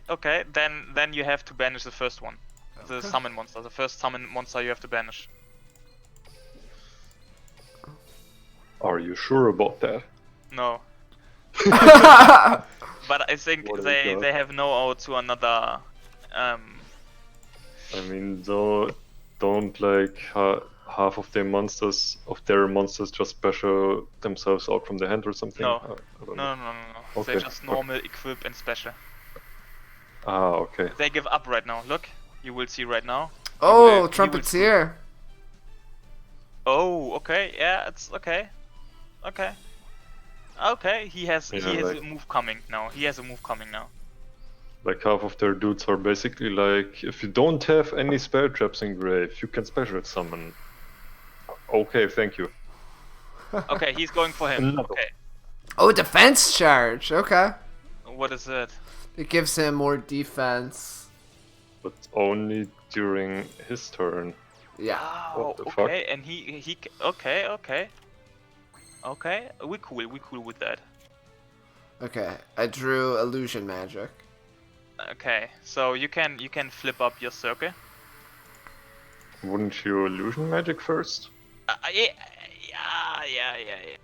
It's okay. We have a plan. You won the duel. You won. Take the TTH on top of the deck. TTH doesn't matter. Doesn't matter. Which cards you give on top? Play illusion. Tribute your what you're gonna tribute. Tribute your tribute your rot. Yes. Tribute rot. Yes. Rot. Take 2 Dark Magician to hand.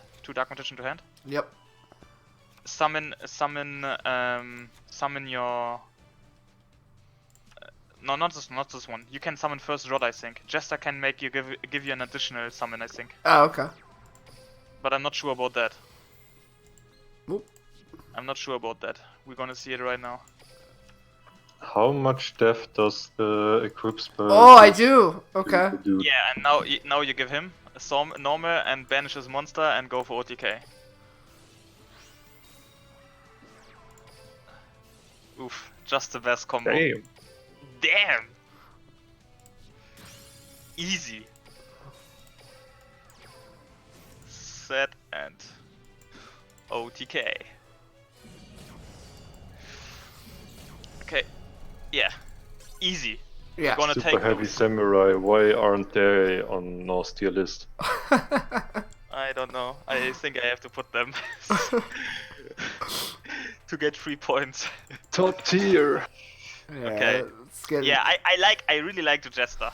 Like, Yeah, Jester yeah. gives you so much possibilities with that deck. Let's play another one just to see if we can get this. I want to see Wonder Wand in action. Another one. Me too. I want to see Okay, it as well. so we're looking at Shiranui. Okay, easy. I think Shiranui. I could be wrong.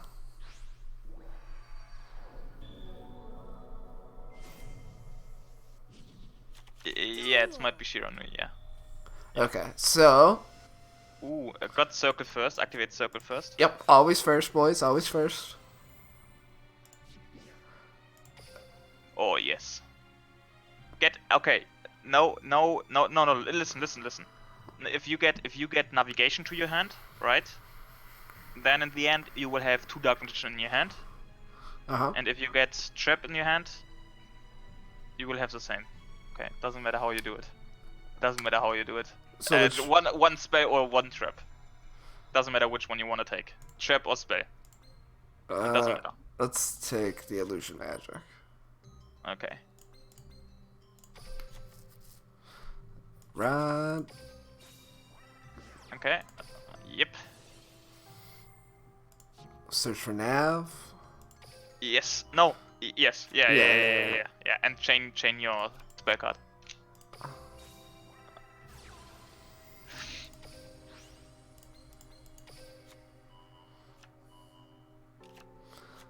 Set a TTH, set navigation. Activate Seal Tombs. Okay, here's now the thing, guys. If you're activating Seal Tombs right now, right ahead, then they're still activating the grass, and in the next turn you will be fucked up. So in this time you don't gonna activating it, you let them go through the whole field. Like, Okay. let them play. Damn. Alright, show me Gemnet FTK one time. Look, grass. Okay, it's fine. It's cool. He will Fucking bitch, why you bully me? he will go oh, Kite Droid, that's good for you.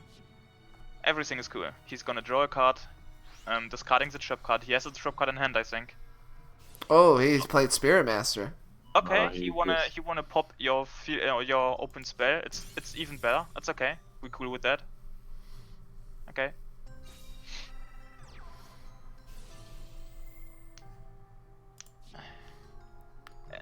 Let me check his graveyard on summon. Make toggle on.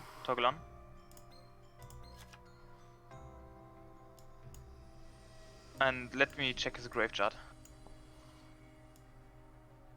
No! Bro, no, he can synchro summon, right? No, he can synchro. Oh no!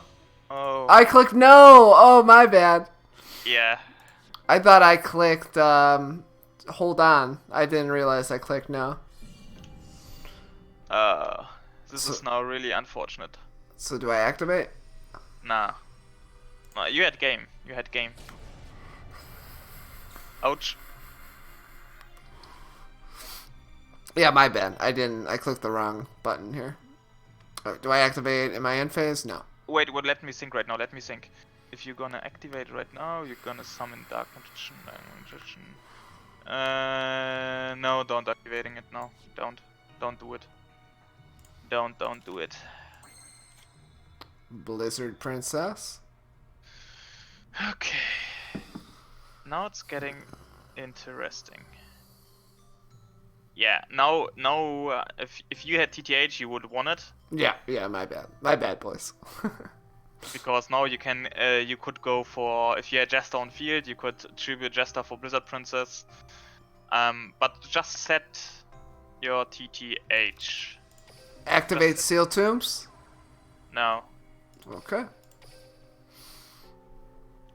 Again, here we don't want to activating Seal Tombs because we have to find a way how to get him OTK, and we cannot OTK him under Kydroid Engrave. Mm-hmm. Okay. Going for level 8. Okay, it's fine. It's cool. Let him do that. I assume he's gonna go level 8, then synchro from the graveyard, and then we could pop with TTH. No. He's going for... Okay, maybe you will have a little problem right now. Ouch. Okay. We will have a little problem right now. He's gonna banish the tuner right now. Or something else, and then he will get the tuner back on field. And now he will summon the... Wait, is he going to activating it now?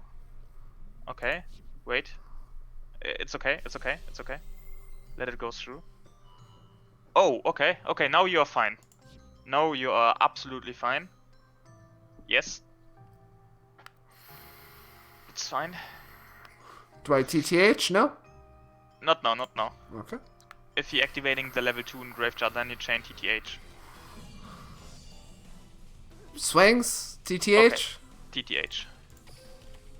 Yes, TTH.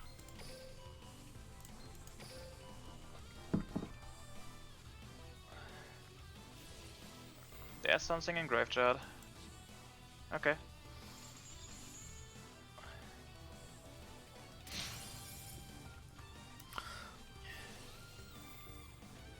Do I activate navigation in the end phase? Yes.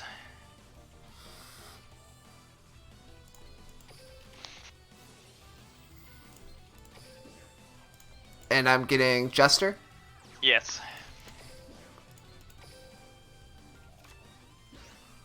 Rod? Yeah, you can do it. Yeah. Which one, Yes. Jester? Dark Magician.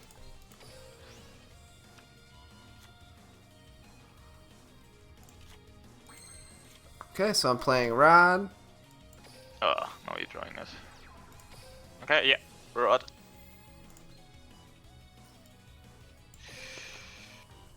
Yes. You can make circle or NaW. NaW would be better, but it's okay. Adding a circle, I guess. Yeah. Then tribute summon the... For the what? Yeah, for Blizzard. Or Dark Magician, doesn't matter. For Blizzard. Yep. Oof, you are absolutely low on timer. Oh, and make Seal Tombs and attack. Seal Tombs and attack. Oh no! You can do it. 3 seconds is enough. Attack. Why you dead toggle off, bro? And click on it, that you can turn real quick. Click on it. Okay, Kydroid. Click on end turn. Oh my goodness! Oh my head!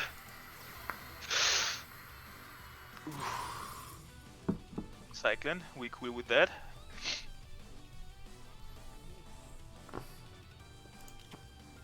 Okay, go for circle.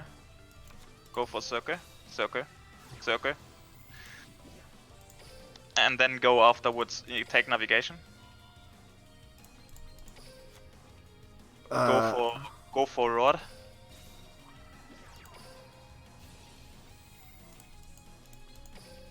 Swing. Navigation. Normal summon Dark Magician for Jester. Ah!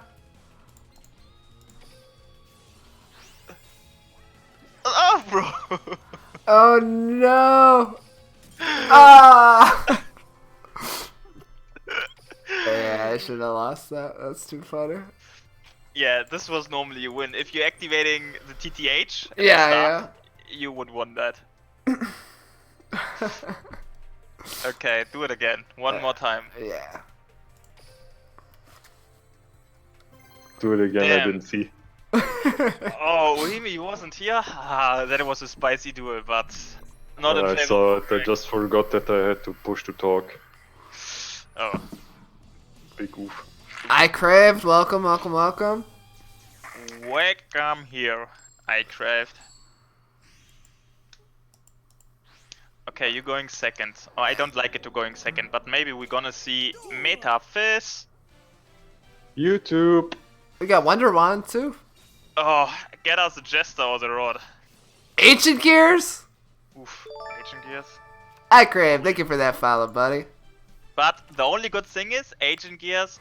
Oh, does he has the OTK? Like the big boy? But it doesn't matter, I think, right? If he has it. Oh, Ultimate Ancient Gear Golem, Pok. One time, please, Konami. One time, Konami! Rod. Oh, you have the combo. Yeah, go for Rod. Go for... Circle. Oh, that is a risky play. If you go for Circle, it's a risky play. Navigation. Navigation is a not risky way. Okay, let's do that. No risk, no fun. No risk, no fun. Wonder Wand. Yeah. Yeah, Wonder Wand and draw 2.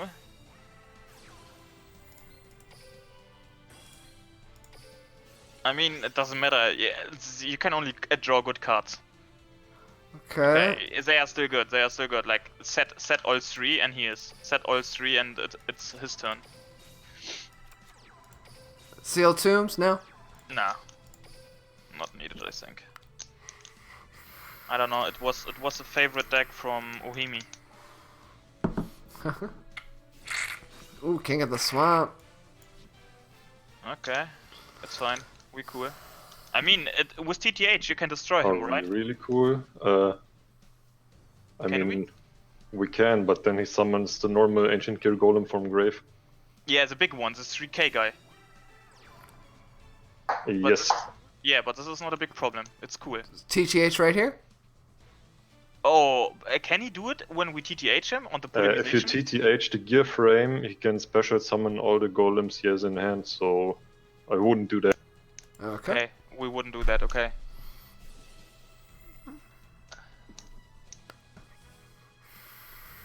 What can he do with that card? Oh, he He's He at- drops a card and searches for a golem. Oh, I think we just wait until he summons the big boy and then we banish it. we cannot banish it? We can't? How you want to Oh, He didn't go for the risky play because NaW is a... I don't want to say it. He's a weenie. Now do I TTH? Or do I wait till he attacks? You don't wait till he attacks, you do it before he Yeah, attacks. you have to do it in the battle phase.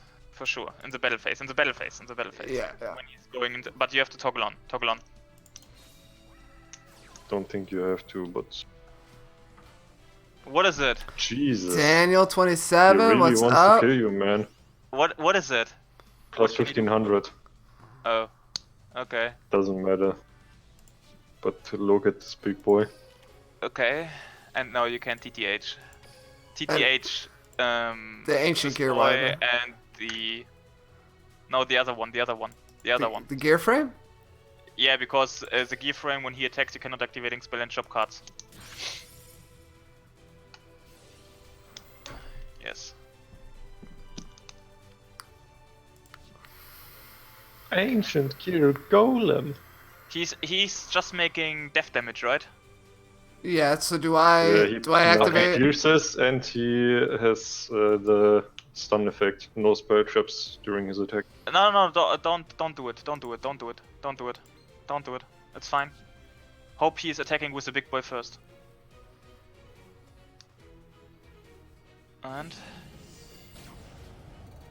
yes, okay, it's fine. And now you're activating your trip card. When he Hey, attacks. thank you, Daniel. Now you're activating it. And Yes.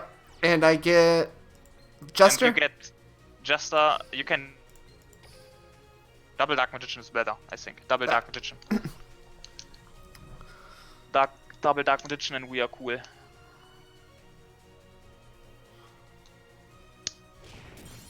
Oh, you go for the Jester, but Yeah, now my bad. attribute it for. Ah, you can't. Yeah, Jester was bad. You had to go for double Dark Magician because you cannot activating the effect. Okay, so now I can go into Eye of Timaeus. Yeah. Yes. Yes. But now you understand why I go do. for double Dark Magician, because now you have still to deal with 2 monsters, but doesn't matter, I think. Yeah, but he blew his load, like, stack has no recovery. You Yeah. clear a Do I sport, have you to- win. Yeah, attack the big boy. No, you don't play something. Just attack. Don't activating Steel Tombs, just attack.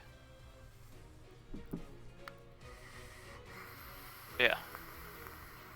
Okay. Okay. I think he just scooped. Alright, then we'll just do... I could pretty much do whatever I want to win right here. Okay, here we go. Circle one time.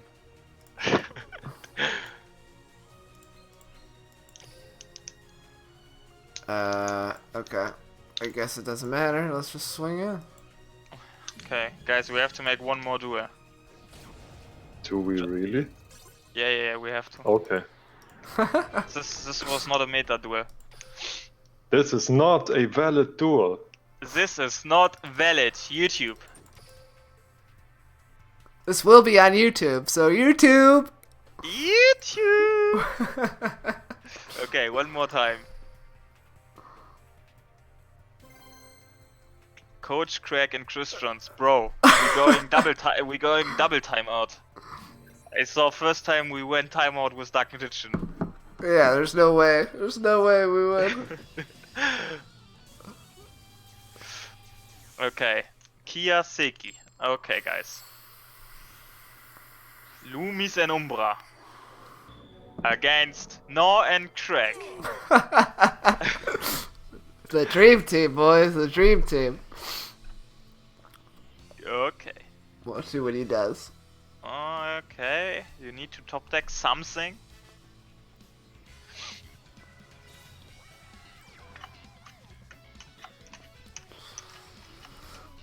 I try, Overdrive. I try.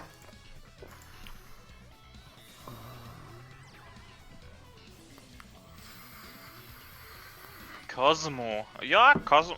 You mean Cosmo Brain? Yeah, Cosmo Brain is not that bad, I think. How old I am and what is my working? Ooh, guys, to explain what is my working would be too long, but I'm 24. He's scamming kids on the internet. Just Uhimi. Ouch. Okay, it's okay. We cool with that. And get your rod, yeah. Do I seal tombs? No? No, I don't seal tombs.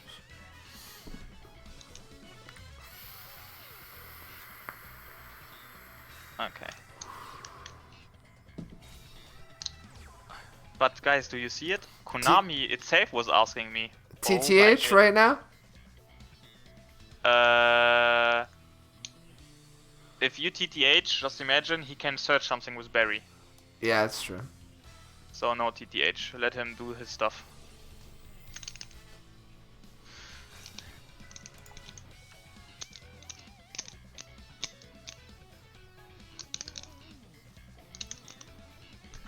Oh hi me, oh hi me, how are you? Now, No, That the was attack wonderful. goes through. We cool with that.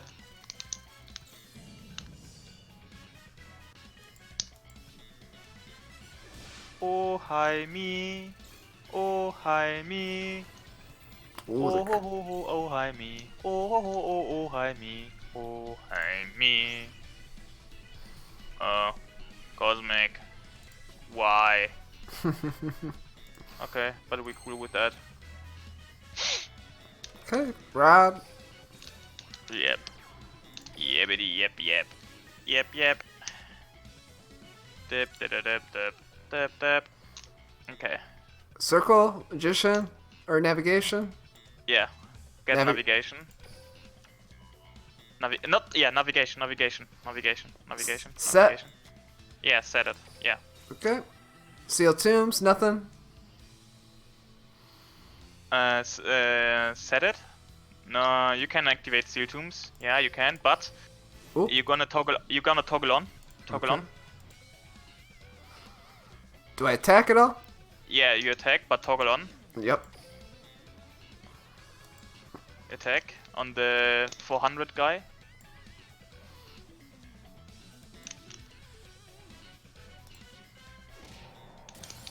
Yes. No. And now click TTH. Oh, he's not activating it. Oh my goodness. Okay, we cool. No, bro. Oh, I think we have a big delay on stream. We're making some oopsies right now. Oh, okay. Okay, it's fine. I said toggle on just in case he's going to use the effect of the guy. You change Yeah. ETH and then I gotcha.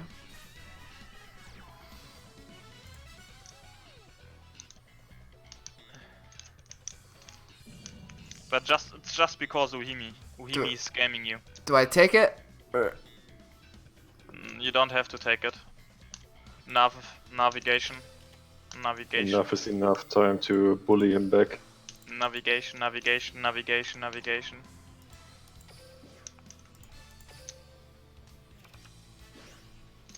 Rod?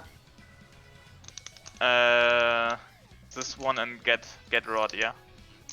And all times think of you have to put your monsters in defense position because if he has enemy controller right now, you will die. Oh, yeah. Damn. Damn! Enemy controller! I guess they never told ya.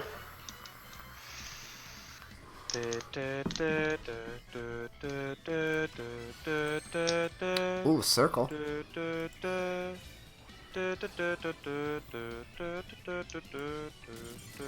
And he scoops it up. Okay, boys. He scoops it up. Easy peasy, guys. Okay, I guess we'll open it up to some questions now. Overdrive asks, what do you think about potential Lightsworn engines?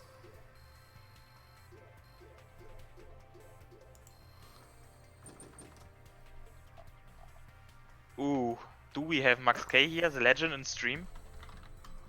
Fuck. Do we?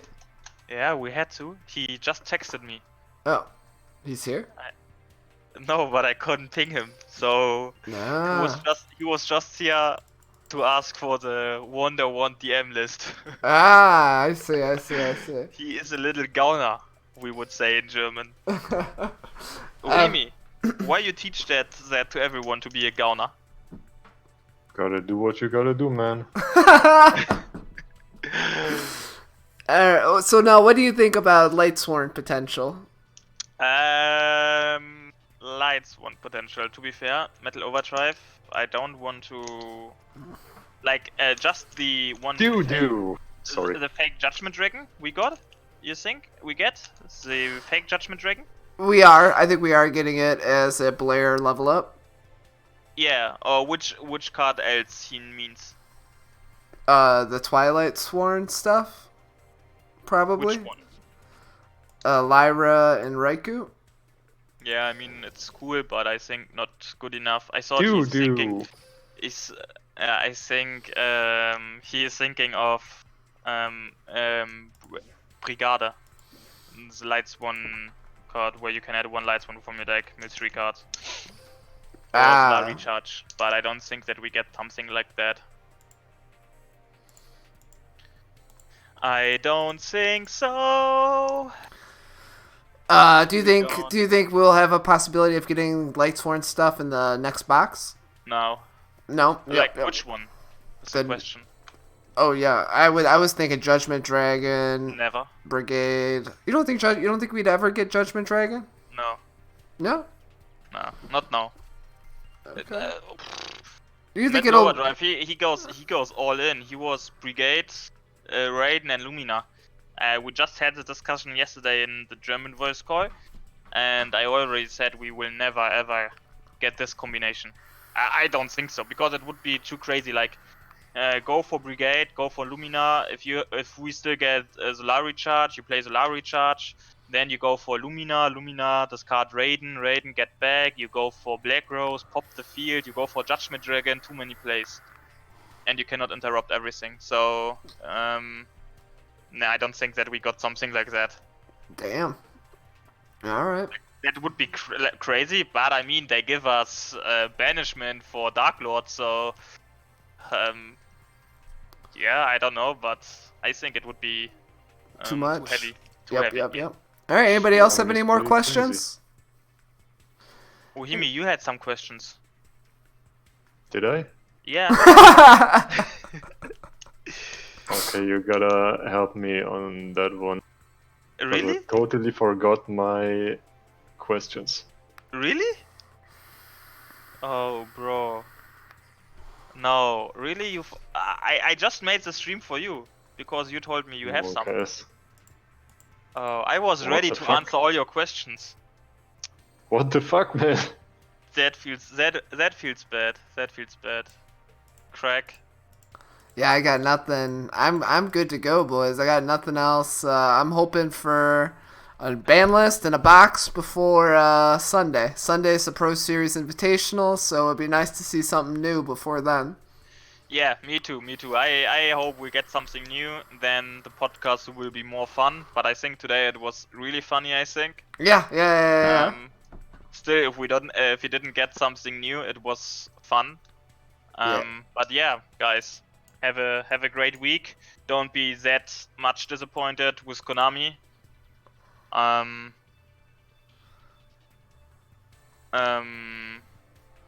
What did he said? Let's make a Duel Links national team.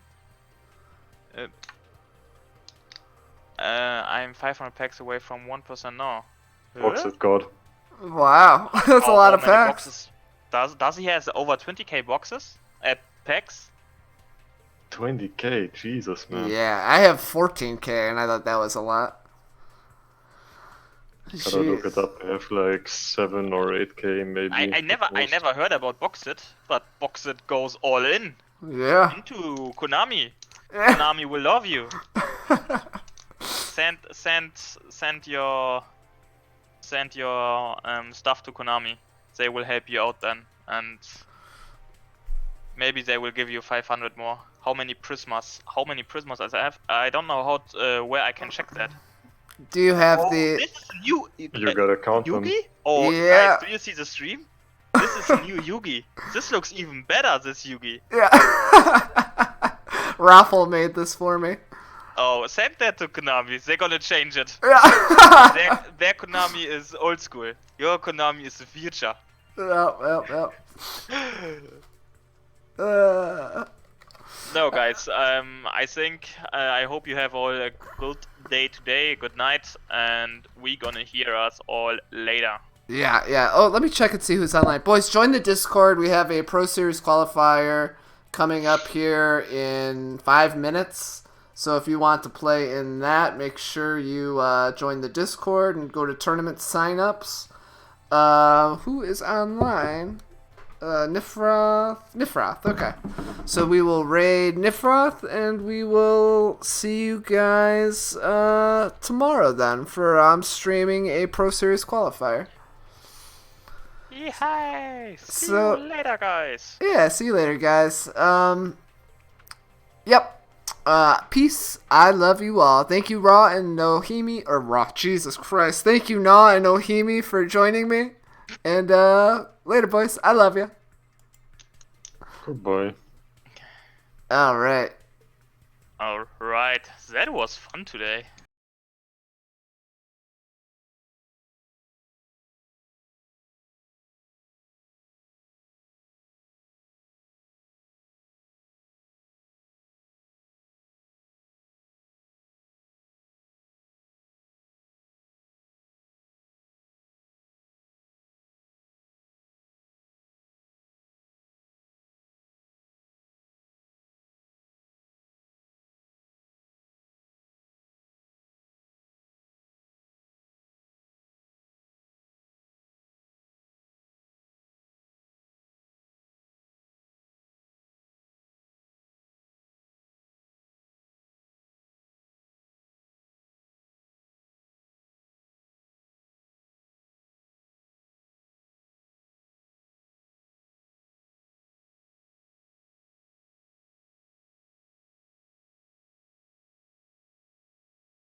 Are we always alive?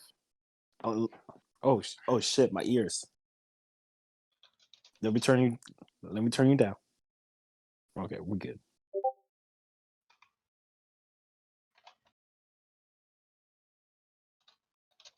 What's going on?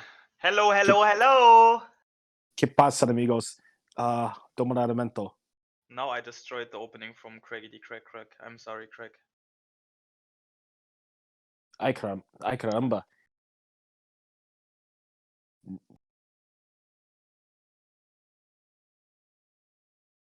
Necesito estúpidos. I'm just kidding. It was so. Sí, mi amigos. What's up?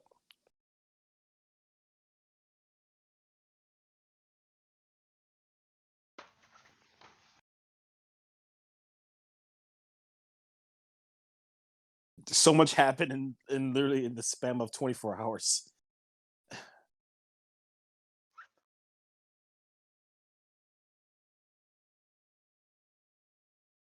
Which one do you want to talk about first?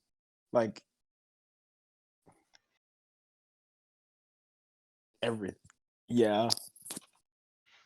Like the new box has done some stuff recently, but like we'll talk about that in 1 second. But it's not as but we haven't felt the absolute effects from it until like later tournaments later on this week.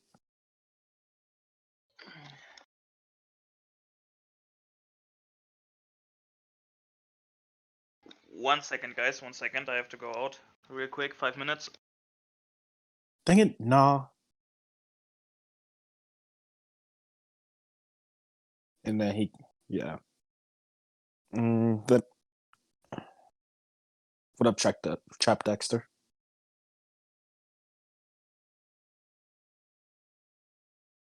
It, honestly, like if like I was talking about how it could just be straight up banned, you know, because later on in the game's history, later on in this game's history, lifespan, like it has a chance to just like get even more broken, because like in the history of the game, like we always can play, like there's always decks that can use this graveyard as a secondary resource. Look at Shir Nui, and then we're gonna have other decks in the future, like that we have Orcus and stuff, where it's just gonna be like, oh, I have all these cards in my graveyard.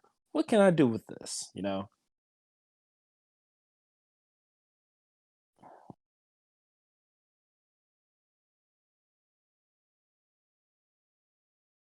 Yes.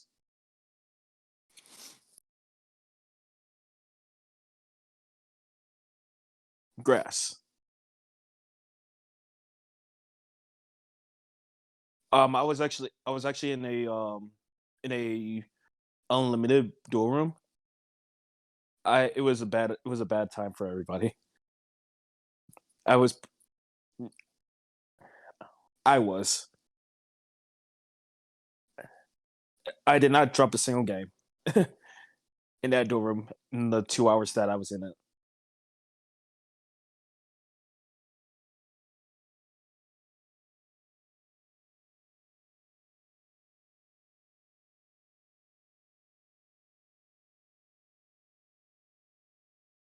Yeah, especially with the skill rebalances, which we'll talk about in a bit.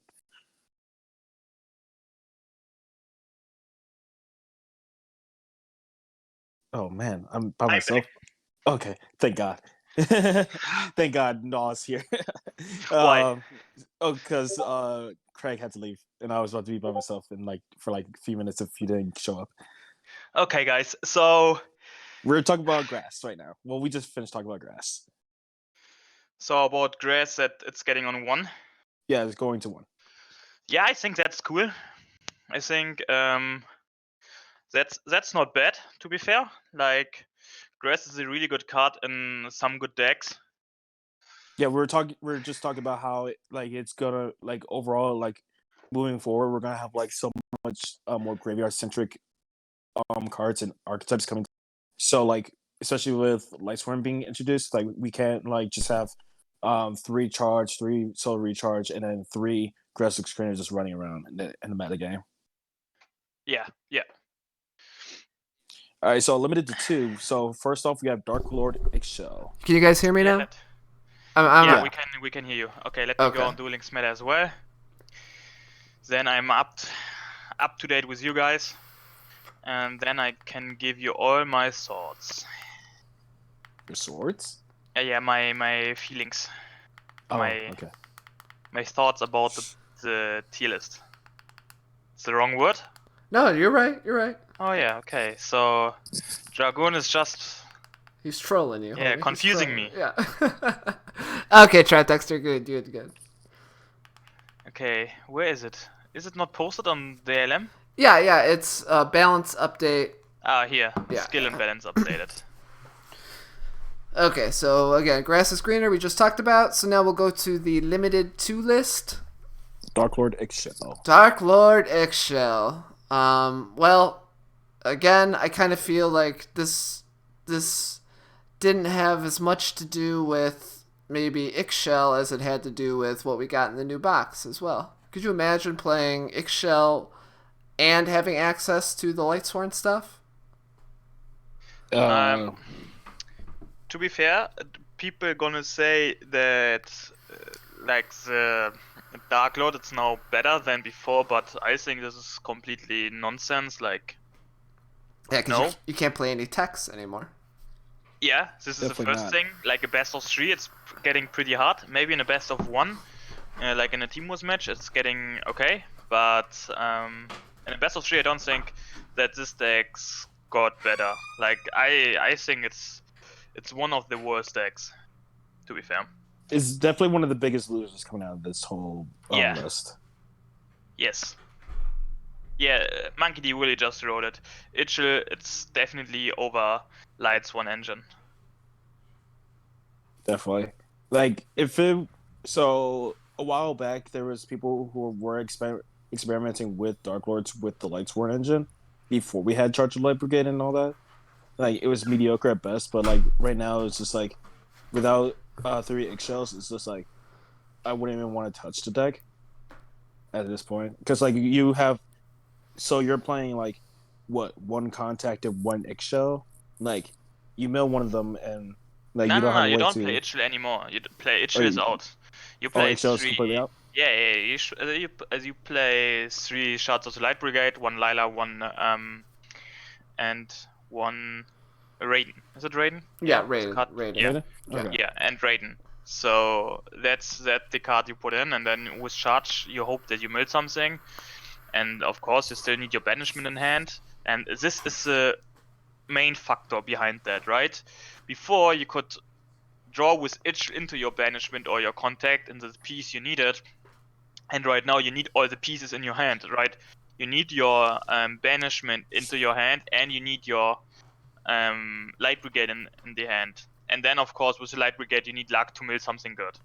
So, and as well, you can be unlucky and milling 2 contacts, but you can play around it if you have Neston in hand and summon Neston, then you get the content back to the deck. But the main problem is that you cannot anymore draw into your engines, into your cards. That's not possible anymore, and that's why I think Dark Lord is not completely dead, but it's on the lowest point, I think. Yeah. Yeah, we'll talk about that more when we talk about the tier list. But no, that's exactly right. That's kind of how Dark Lords is being played right now. He's 100% correct. The thing that kind of sucks, though, is we can't play any text in the deck anymore since we have to run this engine. So which could end up milling our text because we don't have any like cards. Like there are. We just don't have room. We don't have room for 3 Cosmic Cyclone or Lancia or anything like that. Facts. I mean, I thought you were talking about like just in general, like if we because like there's no like actual cards that interact from the graveyard unless it's like they're not like the Paleozoics or a Skill Prisoner. Like those are the only cards that off the top of my head I can actually like say, oh, they activate from the graveyard besides Galaxy Cyclone, of course. But yeah, like Shinjo says, new Dark Lords can't get over 20 cards or else they brick even harder than they already kind of do. Oh, definitely. So that's the sad part about them now. Yeah. So now we'll talk about Shiranui Spectral Sword, which is kind of nice because you want to run 2. Yeah, because but to be fair, like just go. Like I do it right now. I just go to 1 deck like before the band list comes out, and just go up to the battle phase right here. We talked about the last time, I think. Shiranui, here we go. And I just see the 20 card Shiranui, and I think they don't even have a big problem with that, to be fair. That Spectral Sword is on 2. You cannot play a TTH, but anyways, you didn't play a TTH in the 30 card list. Yeah. So. But you played Econ, right? We played Econ in the 20 card. Not everyone. Some people played it, some people not. But yeah, as I said, it's like not a big deal. I think for the 30 card Shiranui, the biggest deal was the skill. We still don't know what they do with the skill, and the grass. And for the 20 card Shiranui, they just miss the TTH. But to be fair, I'm not a big fan. I wasn't never a big fan from the TTH. So there's also World Legacy Clash. Yeah, Clash. Okay, of Clash as well. But yeah, it's a small hit for the 20 card Shiranui, and definitely a bigger hit for the 30 card. Yep. So now Blackwing Orochi. So yeah. I could speak about this personally because again, I play a lot of Blackwings. It just stops us playing True Nade in the deck. And I actually think it makes us build the deck more optimally because now we don't have to play True Nade. So I think I kind of feel like, yeah, sure, True Nade was amazing in Blackwings and the sacks were very real, but we had to play that True Nade because of that. And I think now limiting Orochi to 2 kind of makes us build the deck in a little bit more optimal of a fashion. Yeah. It makes the deck Exactly. play more naturally as opposed to just trying to sack. Yeah, which honestly, like, there was a lot of like going to the last KC Cup. There was a lot of people like that were opting out of the HHC. Like, there was people that were still playing the one, Yeah. of course, but there was like a lot of people Russ. playing like. There's a lot of people playing like Cosmic Cyclones, Forbidden Lands, stuff like that, to like go after to like keep away just these cards that are just like responding, and then like they just stay on top of stay on field. Yeah. So like cards like I can't really think of things right now. You're good. Yeah, but you're right. You're absolutely right. Yep. Now we'll talk about the surprise. I think everybody was surprised about this mostly. I think it wasn't a big surprise because, to be fair, what else does they want to hit? Yeah, that's true. From Ritual Beast, and I think this is the most important hit to make the consistency a bit lower. But as we saw, 2 tournaments, one already with the Ritual Beast. We're gonna go later on the lists, I think, and they already found a way how to play. Not even 2 elders. Not even 2. They can play just 1 elder as well to be fine with the ratios. But yeah, they found a way already. Get rid of the elder, like that the elder is not necessary anymore. Didn't you get clapped by Ritual Beast in one of the tournaments? Yeah, I got clapped by Ritual Beast. Yeah. Well, again, we'll talk about that more. We'll talk about that more when we talk about the we're gonna tournaments. go to them later on. Yeah, but yeah. Okay, now this is kind of a new thing that they added, the limited to 3, which is interesting because it opens up a lot of possibilities for them to fix certain things in the future. Well, there was also a leak. I can't remember exactly when but it was later on last year. Yeah, it was like 8 months ago. They leaked limited to 3. Yeah, it was just it's like, oh, are we actually doing this? Like, we didn't know if it was like real or fake. Like, was it like? Okay. So, like, there was a lot of, like, speculation, like, oh, so, like, are we actually going to be starting to, like, limit main box URs and main box SRs? Because those were, like, one of the biggest money sinks for a lot of people, were the main boxes, you know? Yeah. So, like, if you're just, like, hitting all these cards to, like, limited to 2 or limited to 1, like, in their URs and SRs from main boxes, you lose a lot of customer support. Yeah, a lot of customer support, and like you're just like losing so much money if they actually do that, and like people are going like weary, like, oh, so like should I invest in like these main box URs and SRs, and if I do, will it get hit? Like now people don't have the fear of not being able to play a 3, like an automatic 3 of staple like Cosmic Cyclone or Palace. They just can't play it together with it in the same deck. Yeah. I think this is a great way to do it for multiple reasons because, like you said, we don't have to worry about them hitting main box URs. They can also, like they did right here for Element Sabers, they can make it so that we have to play the deck differently. Which we have seen in recently, but we'll get to those later. Yeah, we'll get to that later. So they hit Palace and they hit Cosmic Cyclone, and as we all know from the last 3 or 4 months of Duel Links, everybody played 3 Cosmic Cyclone, 3 Palace, just so they could proc the skill to OTK faster, and this kind of stops that even more. And we'll talk about in a second the skill as well. They touch too. Which honestly, like, it was making Cosmic Cyclone being making Alistair as a 6 of in the deck. Yeah. Which you were able to just like go, oh, naturally draw Alistair, or hey, Cosmic Cyclone, it's also an Alistair. But now you can play other things. I mean, if you really wanted to do the same thing. No, NaW is here. That was Dragoon talking. Now you can do other things. Yeah, now you can do other things instead of Cosmic Cyclone. You could play Unending Nightmare. It does the exact same thing. It's a little slower, but you have to be a little bit more creative. And like I've seen a couple lists that were actually playing Mirror Wall, so they can still play Sorcery Conduit. Exactly. And it's just like really. Yeah, but this is not the deal. The deal about Sorcerer's Conduit was the way that you can enter the Cosmic and then get your Sorcerer's Conduit. Yeah. like in your draw phase. But right now with the change, it's kind of dead. Like, I don't know. I would not recommend anyone to play with Sorcerer's Conduit.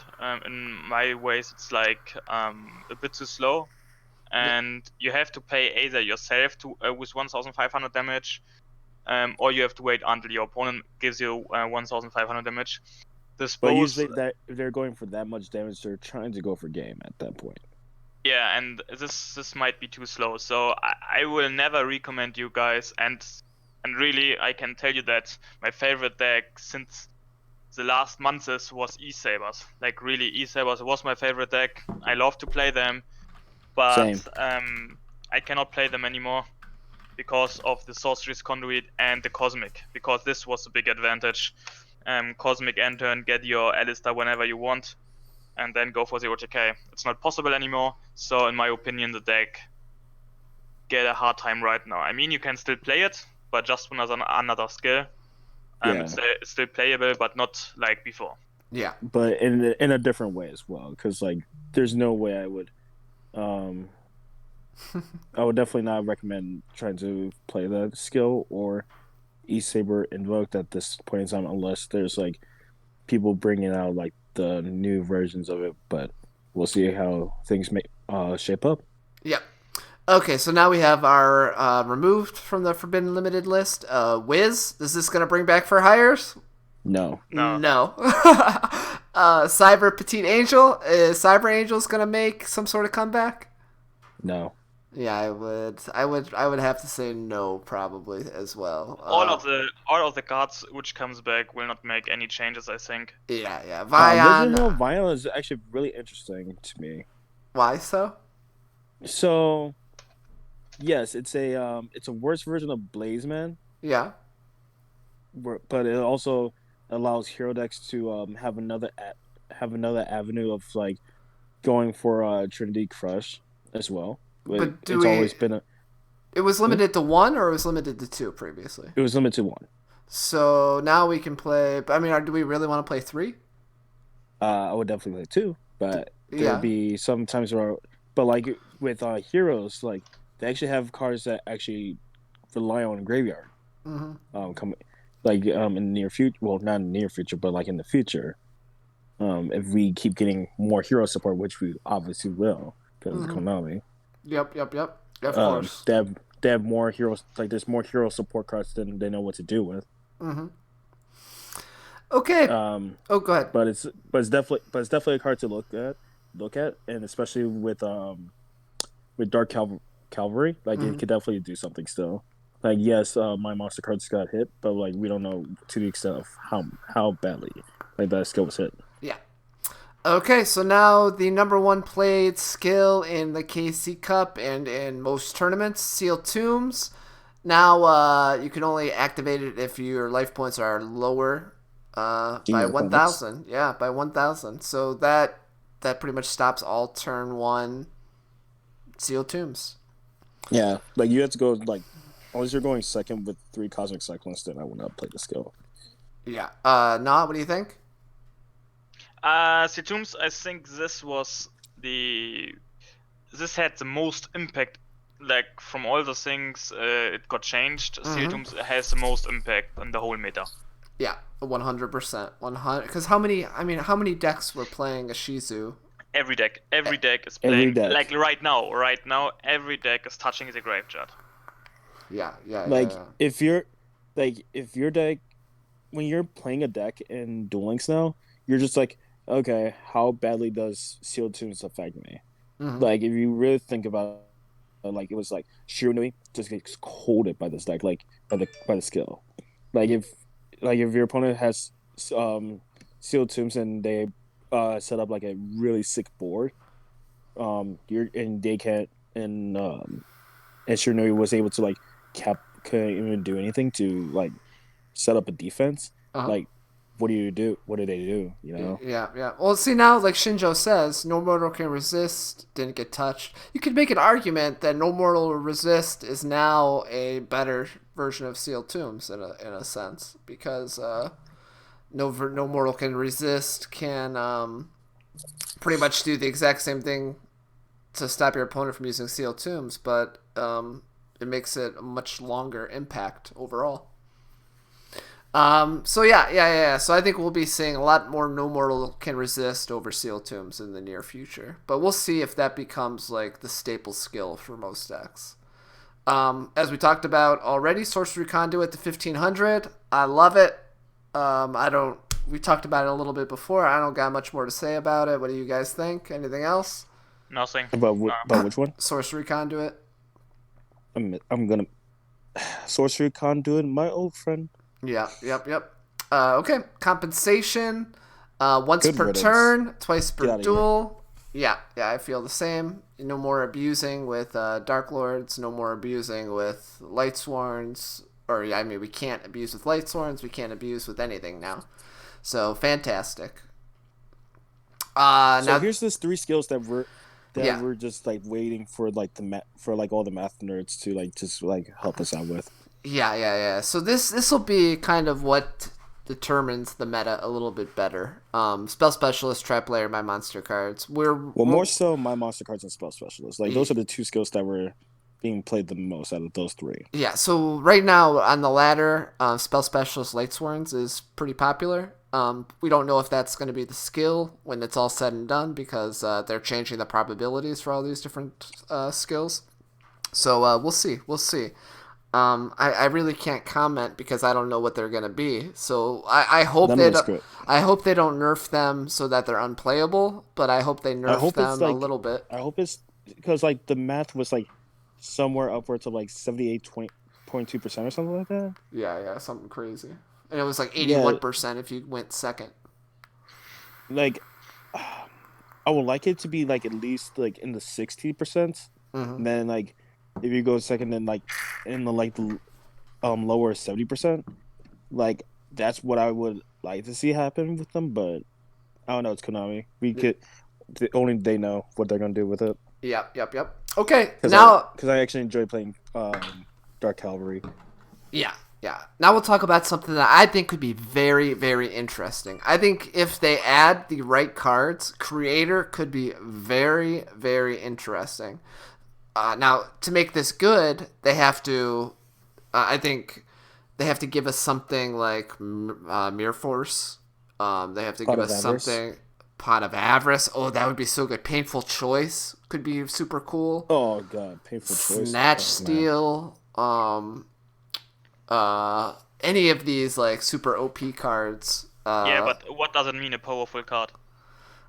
I think it's like a staple from the like an old forbidden staple from the TC. Like I said, Painful Choice, Pot of Avarice, Snatch Steal, Mind Control. It will be never a good skill, guys. Sorry. You don't think? Even if they give us like super OP Never. cards? If they give us the best OP cards ever, it will be not a good. Just imagine you are in a critical position because losing 2,000 life points in one round. Yeah. It's a critical position, and then you're going into your draw phase, and you have to decide for yourself, do I gamble right now because the skill is a gamble because you don't know what you draw? Yeah, for sure. Or should I trust in my deck and I get the right card I need for my hand? So You're right. I think this skill will be nice if we're getting something for fun to play on ladder. Yeah. But in competitive, it's too big gamble. Yeah. The 100%. 100%. Mm-hmm. Now works. So Cyber Dark style now works like reinforcements instead of draw sense. What does that mean? So reinforcements, return 1 card from your hand to your deck and draw a random warrior card. Can be used in the draw. So you're just adding. It's not in the draw. It's like the reinforcement. You just put 1 card back and you get the card you want. Yeah. Okay. Not bad. It's better. Like that. It's better. Good. Bring It now works like reinforcement. So Bring It now you just you magically add a level 8 to your hand too. That seems pretty good. Yeah. My Might of the King, same thing, but Might of the King doesn't have any good cards to really add to your hand, so I don't know how much that's going to be played even more. And then Chain Reaction and Love is Pain are getting text updates to better. Okay, so they're not getting nerfed fixed. They're just getting a better. So people have a better understanding of the skills. Okay, basically. That's fair. That's fair enough. Which is always which is always a welcome addition because like there's sometimes people don't understand. Like I remember when I first started playing this game, like there were some skills that I'm like, wait, what? How does this work? Yeah. Okay, so now we got a new box as well. We'll talk about archetypes, I suppose, from the box because that'll be the easiest thing to do. Then we can jump into tournaments. So, I've been testing this box a lot since it was released. I know Dragoon and I know NaW has been testing all this stuff as well. NaW, do you want to give us a little your opinion on what the best or the interesting stuff from this new box was? Yeah, of course. So first of all, for everyone who not spending money in the box, so I just a little overview which are you maximum needed if you want to play them, if you want to play the certain deck. So you just need one grow up bulb, in my opinion. You never play two, so you just which need card? One glow up bulb? Oh, okay. If you want to play the Dragonity, you need minimum 2 Koos. Koos? Is its name? Koos? Yep. Koos? Chaos.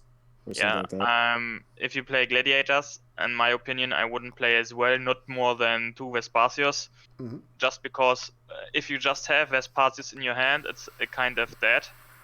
So I wouldn't play that. If I play Light Swan, I would recommend to play 3 Light Swan as 3 Judgment Dragons. As well, I wouldn't go for 3 Maidens.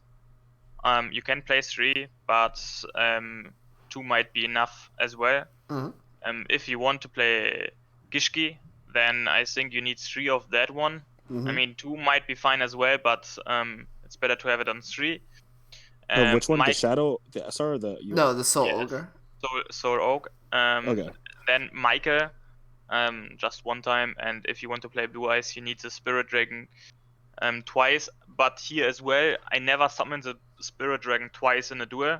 Like, I did it maybe 2 or 3 times, but I made already over 100 duels with the deck. So it's situational that you summon him twice.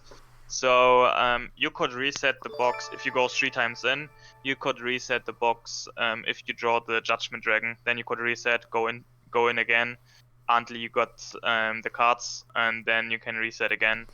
So Yeah. Dice, thank you for the follow. Jeb, thank you for the host. I appreciate you, buddy.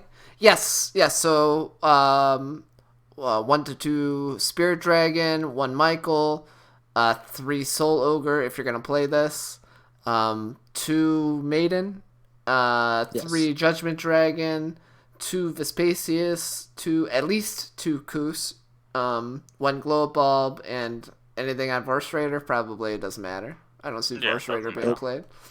Nope. Yeah.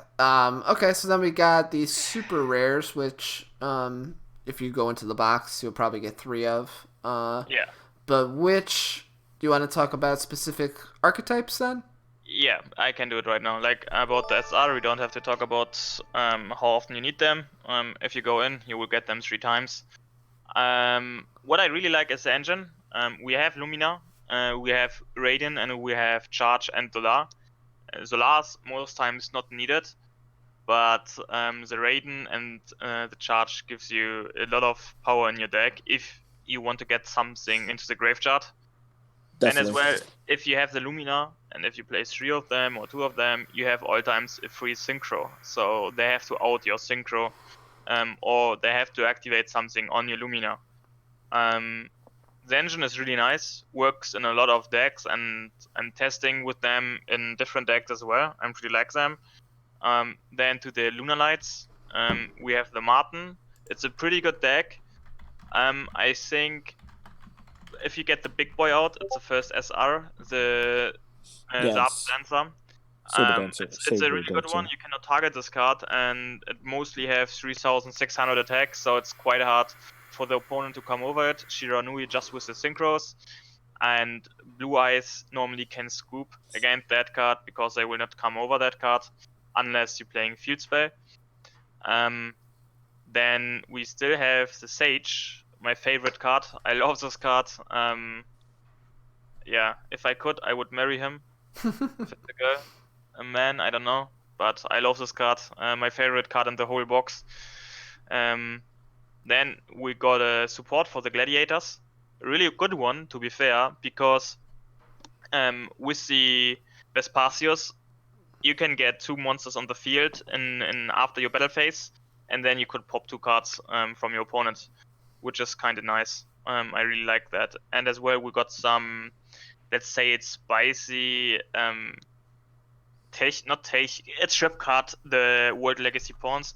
It makes Subterrors a bit more fun, a little bit better, but it's more fun. Yeah, like not more like fun for you if you play it to annoy your opponent. But like yeah, like I don't know.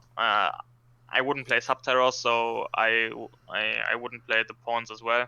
And then we have the Orcrist, which getting really interesting because if you don't saw it in game, for mid-March we should get the Black Salvo. If you don't know what Black Salvo is, he can special summon a black dark machine guy from the Graveyard, and then you can make a Synchro Fusion because it's level 3 tuner. It's really interesting when we get that with the Orcrist engine, but right now the Orcrist engine is still a bit too slow, I think, for the current meta. It's not fast enough. Like you have Desperado, but that's about it. Yeah, you have Desperado, but that's all. Then we have the Necros. I still hope that we're getting another fusion from Necros, like Ritual. not fusion, fusion spell card, the ritual spell cards, because then the deck getting really nice. I tested some duels against a mate. It was funny, and it like against the extra deck, like a fusion deck. It seems like a really good matchup for Necros. So yeah, the deck was really nice, but they still missing one ritual spell to get more consistent, I think. That's my prediction for the next mini box. I think Nekraz is gonna be what they release in the mini box. So they'll give us. I think we're missing a fusion, a really good fusion, and the Ritual. Ritual, and then the spell. I think they could make both of those URs. There's actually two ritual spells that we don't have. There's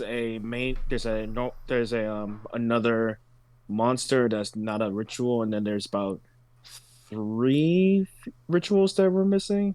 Yeah, 3. There's Unicorn, Brionac. Actually, no, there's 4. There's Unicorn, Brionac, Trishula, and Plausilis for the rituals, and then we're missing Shuret as our main deck monster. Yep.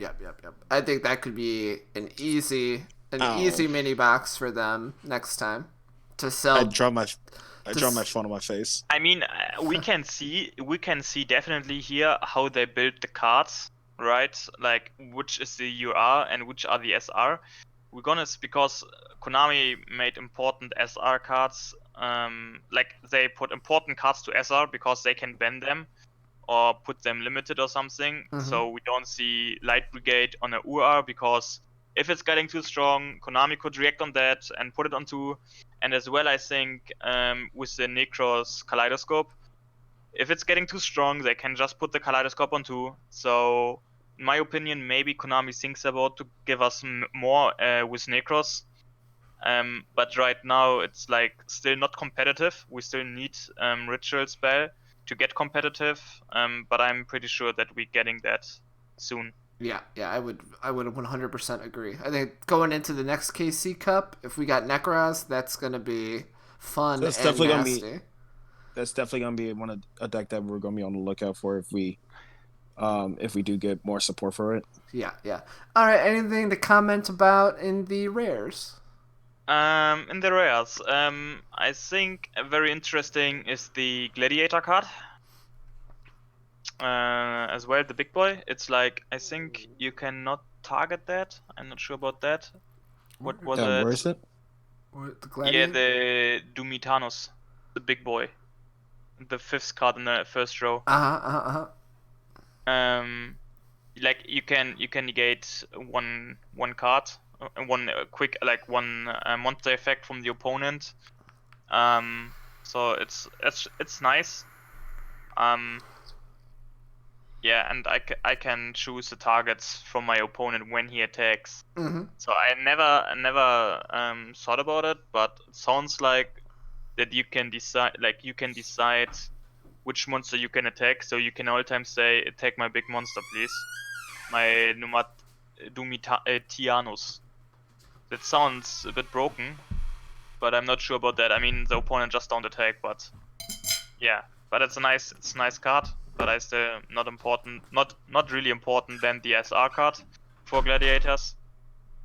Lumina, of course, Solari Charge, Light Swans, Old Bag, TCG Feelings, and Felice. Felice is nice as well. Then we got the Orchrist, Skeleton, which is good, which you need for the Harp Horror. And yeah, I think then what is nice as well, what is nice is the White Holing. That's a nice tech card, guys. So I don't know why Christian guys not playing that card, because I think it's really good again in Christians, because in Christians, when I'm not wrong, everything is water, so they could negate all spell cards from the opponent. Yeah. But yeah. Yep. I think you nailed everything. Okay. And then I don't think there's really much to talk about in the normals. So the only thing that I have the only issue that I have with Phaelus is that it has to be milled by monster effect, which you can it's gonna be milled at the end of your turn by your Light Sworn cards. That's cool. But I like to have immediate effect for a lot of my cards. So like Wolf is another example of a Phaelus effect. Whenever it's milled by anything, but it gets special into the field.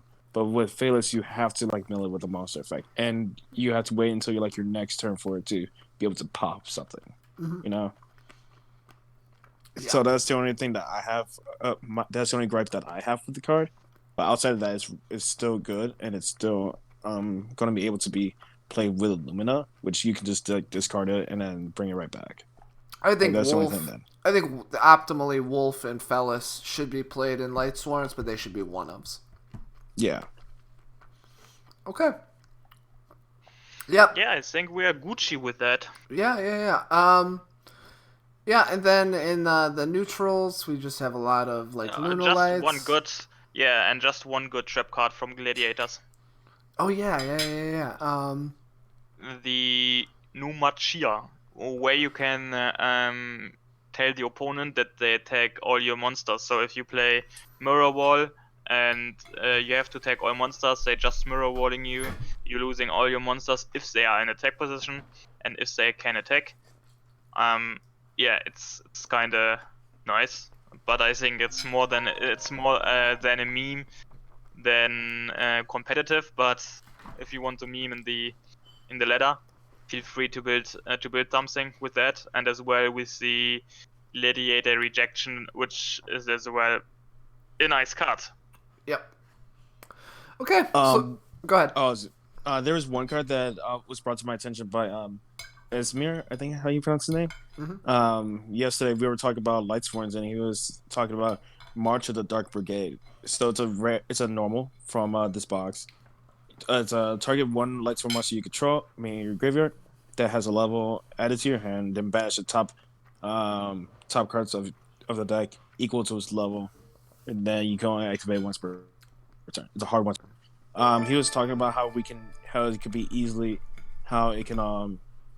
allow us to access the Judgment Dragon, Punishment Dragon from Blair. Yo. It was something for us it was something for me to think on, and I was like, because you have to have Lightsworns in your banish pile for it with different names. It's just like Judgment Dragon, except for it has to be banished. So it's just something to think about. It's a food for thought style card. It could definitely work, but I haven't tried it out yet. So that was just a little food for thought for anybody who's trying to play Lightsworns free to play, but they can't afford it. Yep. Yo, Sir Coldhead, thank you for that raid, buddy. Holy shit. I appreciate you, my man. Oh, thanks, buddy. Okay, so now we're gonna go to the tournaments. Thank you so much for the follow. Thank you. Okay, so we're gonna go to, since this came up, we're not gonna talk about all the tournaments last week, so we're gonna start with tournaments on Saturday because we got all this updated stuff. Yeah. Sir Colted, you're amazing, buddy. I appreciate you. So you want to start from the 29, right? Yeah. So we're gonna start with the SGL tournament. This tournament took place, I think, as it started as soon as the box was released. So nothing from the new box is in this tournament, but it at least has the new ban list stuff. Hey, Yeah. Moberry, what's up, dude? Moberry here. Oh, mega lol. Long time ago, bro. Okay, so without the new box, Black Wings had 6 in the top 32, 5 Cristrons, 4 Shiranui, 4 Element Sabers, 4 Dark Magicians. Wow. Okay, so this is a little bit different than we saw from Sunday onwards. But it looks like Black Wings took a big jump with the ban list. Yeah. So we see first deck Ash with Black Wings. Yo, Ted, thank you for the follow, bud. For all you guys following, here's a link to the Discord. If you want to join our tournaments, follow us, come hang out. That would be awesome. Go ahead. Sorry. Yeah. Yeah. So Blackwing. I think it's a standard build right now. What you can play. I'm not sure. I think Craig is more into the Blackwing game than me. Yeah, this is exactly what I would. I would even maybe go. So I would maybe choose between 3 Cosmic Cyclones or 3 Blackbird Close and then play a Zephyros. I don't think you need to main deck both. I think you could probably side deck one or the other. Okay, yeah. But I like Zephyros. I like the deck set up like this because it just allows you so many options to combo into extra deck stuff. True. So we have the second deck from Yusef X1, which is quite interesting. He plays Balance. I like Balance. I got a list from a teammate as well with Balance, and I felt really in love with the deck. But it's kind of missing because, like, if everyone who knows me, I play more control versions. Like, I like it if I hide myself behind 3 back rows and to control the game with the back rows and then make a little push.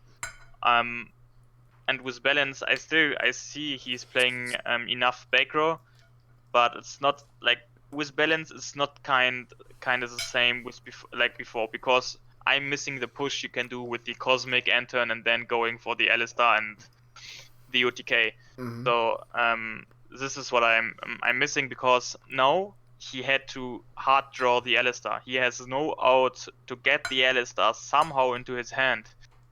And if you are unlucky, the last 3 cards on your deck might be Alistars. So but Balance has always been like a hit or miss kind of skill. Like in terms, especially like with decks like this that want certain pieces in its hand, or like wants to draw these certain pieces. Sadly, there's no like actual draw card. Like we don't have sadly we didn't get. There's no spellbook of knowledge that will allow us to like be able to like draw into these kinds of cards. true. So, Yeah. or No, the only thing interesting for me about this deck list is he's only playing 2 Palace. Do you think you need more? Do you think you should still run 3 Palace in a balance list, or is 2? To be fair, on that deck, I would cut fire or water and would play them in the sides because I would play 100% sure the light one and 3 Palace because now you have the chance to open. Like you could even play 2 black, 2 lights in the deck and 3 Mollyhoos. Though the chance that you're drawing a Mollyhoo with your Balance is really high, or the other monster, the light one, and then the chance to draw the Palace is as well really high because normally you play 3 of them, and the opening with Lapolia, Palace, and back row, it's quite nice. I never tested the idea right now, but just came in my mind right now if I'm looking to the deck. Yep. No, I think you're 100% right. That seems the way to go to me. I don't think you need to play Malu or NaLu anymore. Yeah. Okay, now, Kristrons. We've been seeing this deck do some work over the weekend. Oof. Yeah, this deck did really great work in the Clan Wars and Team Wars playoffs. I liking the deck as well, but and now all of the Christians players don't hate me. I think the most advantage of the deck was that people didn't know how to play against the deck. Like, if I looking into the stream and I saw like stuffs like people gonna negate with Find the Chain, the Scrap Recycler, like weird stuff. And I think people just don't know how to play against the deck, and this was the big advantage of it. And right now, if it's getting more popular, people know how to play against it, and of course they will put something into the side deck. So we're gonna see more system downs, maybe, but More spot Christians- removal that is easily chainable. Yeah, but I think Christians is a really good deck. One of the best right now, but we will come to that later. Yep. Okay, we have Ritual Beast. So, yep, this is a way to play Ritual Beast now. Yeah, this is a possible way. I don't think that is the right way. Because right now you will open hopefully with Winder or the Elder Cannahawk combi, but there's another way where you can open even better, like where you get your combination out. But we will come to that later on another tournament. But still, good job to SALGP. Yep, very good. That's it. Okay, so let's go to the tournament that we hosted this weekend, the Mythgard Pro Series Invitational. So, again, we host this tournament. If you guys want to play in it, you can join the Discord. Monday through Friday, we host a single Elam tournament. And top 4 gets a pro roll, and that pro roll allows you to play in this tournament. Prize support's $100. You have to top in a tournament to be able to play in it, so only clappers play in this tournament. It makes the tournament fun to watch. It makes the tournament fun to play in. Super competitive, super difficult. Yeah, I was able to qualify for it. It's true. So, 100. I was able to qualify. Anybody can qualify. So 113 players, 5 rounds of Swiss in the top 32. New ban list enforced. So we can see from the deck breakdown, 6 Element Sabers in the top 32, 4 Shiranui, 3 Dark Magician, 3 Cyber Dragons, 2 Kristrons, 2 Blackwings, and 2 Ritual Beasts, and then a bunch of one-up decks. But what's interesting is if we look over to the Swiss breakdown, 17 Dark Magicians, only 3 Dark Magicians made it to the top 32. That we'll talk about this more when we get to the tier list portion of the podcast, but that's a big sign of things to come, boys. That's a giant sign. So Blind, go ahead. Yeah, just go ahead. Okay. Go ahead, yeah. So Blind Bandit was our winner with Transcendent Crystals, Ritual Beasts. Very surprising. I've never seen a dude open Elder Cannahawk so many times in a row. That was it's crazy. Yeah. It's crazy. He opened 4 games in a row, Elder Cannahawk, and against me he had Elder Cannahawk again. So he was really the lucky Kakaroni. But in the end, when I saw his deck list, to be fair, boy, you deserved the win, because with that deck you created a new meta. Because I really think this way with Lara and Elder, a good friend of mine, was as well playing the same list, won the next tournament on the next day. He just played 1 Elder and he played 3 Lara. So you still have the 4-card combination, like 4 cards to open with, and as well you still need your Cannahawk, Pedalfin or Winder. but it makes it really consistent. Just a little improvement to that deck. I wouldn't go for the Crystal Beast Emerald guy. I would play the Crystal Beast, like the UR. The Pegasus? Yeah, the Pegasus. It's just one reason. If you play against E-Sabers, you don't want to give them a water somehow, and the other one is wind. Yep. Wind as well. So yeah, you don't give him any targets to use your monsters to get something. Yeah. But No, that's a very good point. Yeah. Tortoise is an easy Cassius, so that could be rough for ritual beasts. True. He was ready for the Cristrons though. That probably helped him a lot all throughout the tournament, meaning side decking the system downs. Yeah, System Down is a good side deck card, to be fair. It's Yep. a really good side deck card. All right, then our man NaW came in second place. It's absolutely crazy. He literally took a deck that everybody wanted to see, and he went all the way to second place with it. Now, you want to tell us about it? Yeah, like Blue Eyes is, in my view right now, like for myself, my favorite deck.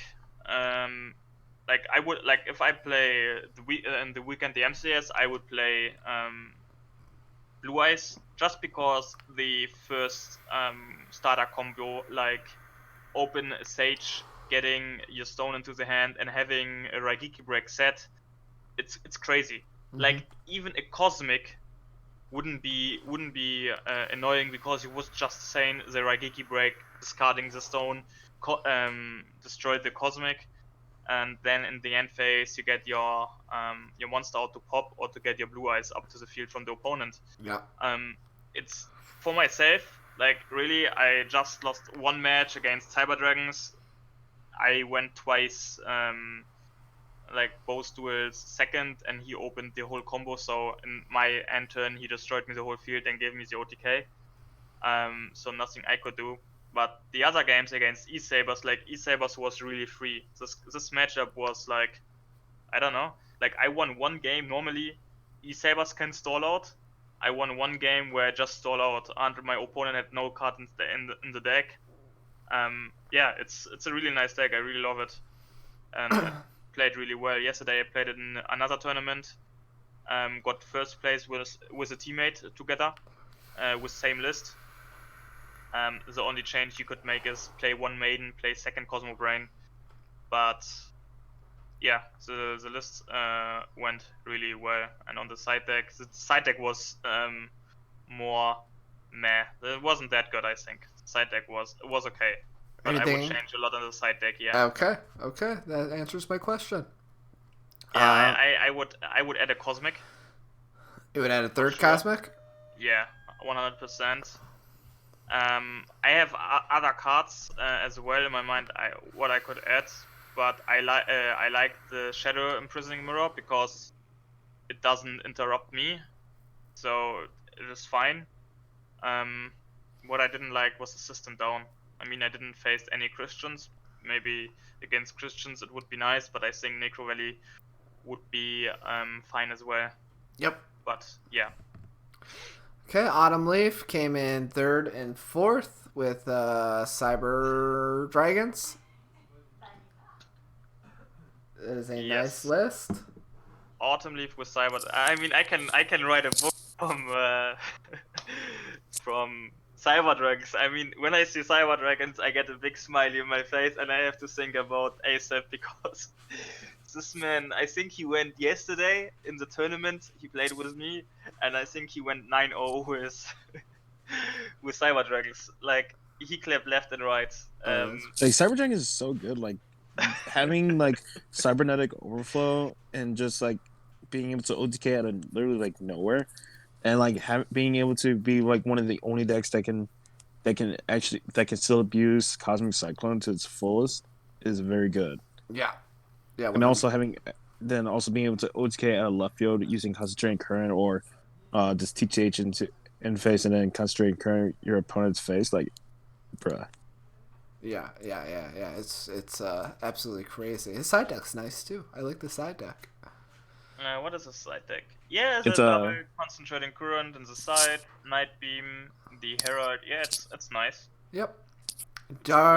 Dark Mystery came in 3rd and 4th with Element Sabers. We're gonna see his name again here coming up soon because he did very well. I think he won a tournament. Yeah. He won the battle phase. We'll talk about that next.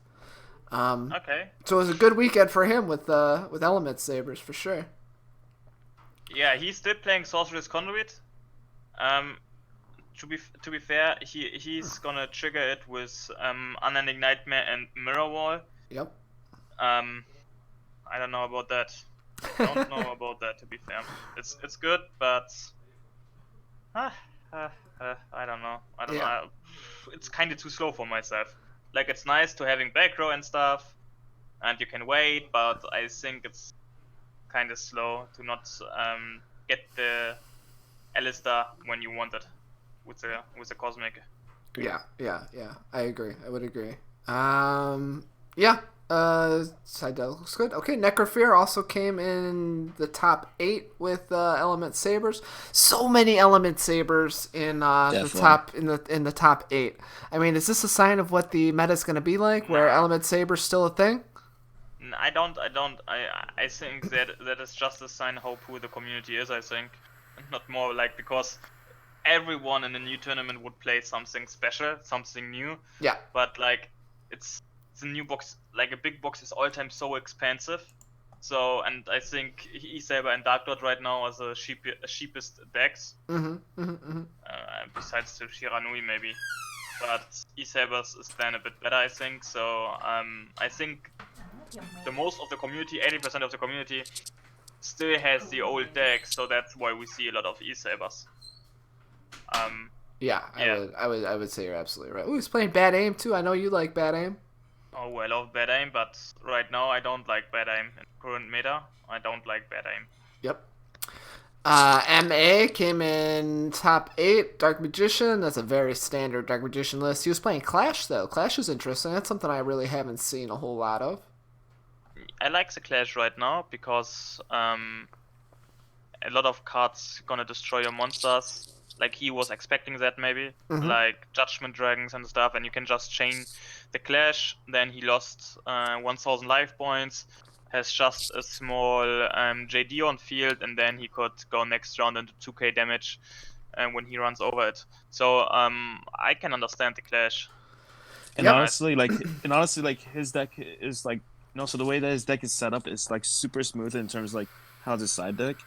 Like if he feels like he could just easily like side out like the wall of these for the treacherous trap holes, and then like the clashes for cosmics, especially in the Crystron matchup, which I feel like that's also another good way to do it. Or like another way was like system downs for Clash or for treacherous trap hole, because like mass destruction is the way to like beat up on Crystrons. In my experience from playing against the deck. One thing he wasn't playing though, he was not playing Eye of Timaeus.